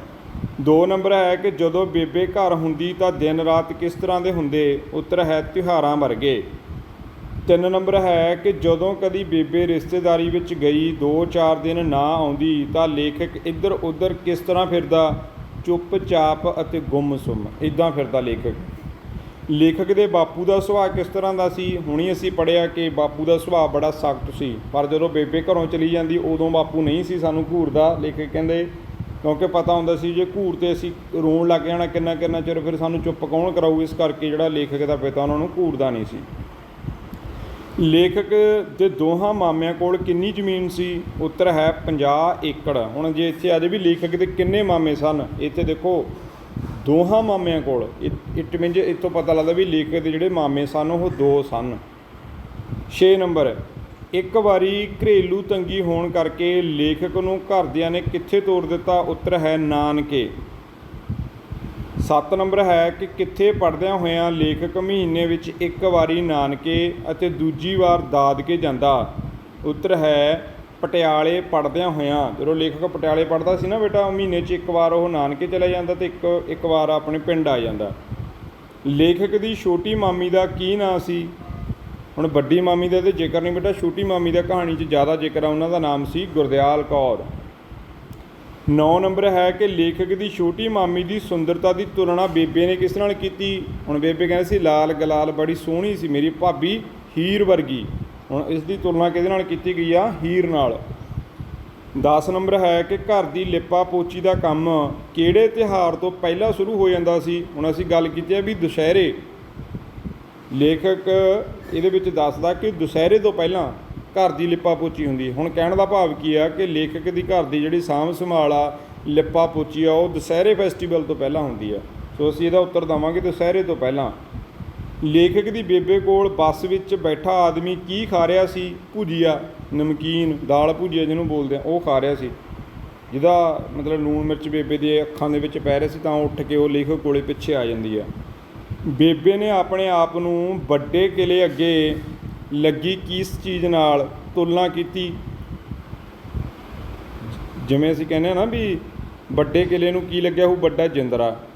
ਕਹਿੰਦੀ ਕਿਲ੍ਹੇ 'ਚ ਰੌਣਕਾਂ ਤਾਂ ਵਰਤਦੀਆਂ ਨੇ ਜੇਕਰ ਉਹਨਾਂ ਦੀਆਂ ਚਾਬੀਆਂ ਹੋਣ। ਤਾਂ ਬੱਚਿਆਂ ਨੂੰ ਬੇਬੇ ਇੱਥੇ ਚਾਬੀਆਂ ਕਹਿ ਕੇ ਸੰਬੋਧਨ ਕਰਦੀ ਹੈ ਅਤੇ ਆਪਣੇ ਆਪ ਨੂੰ ਕੀ ਕਹਿੰਦੀ ਆ? ਜਿੰਦਰੇ ਨਾਲ। ਆਪ ਨੂੰ ਕਿਸ ਨਾਲ ਤੁਲਨਾ ਕਰਦੀ ਹੈ ਬੇਬੇ? ਜਿੰਦਰੇ ਨਾਲ। ਲੇਖਕ ਅਨੁਸਾਰ ਬੇਬੇ ਦੀ ਉਮਰ ਕਿੰਨੇ ਸਾਲ ਦੀ ਹੈ? ਉੱਤਰ ਹੈ 90 ਸਾਲਾਂ ਦੀ।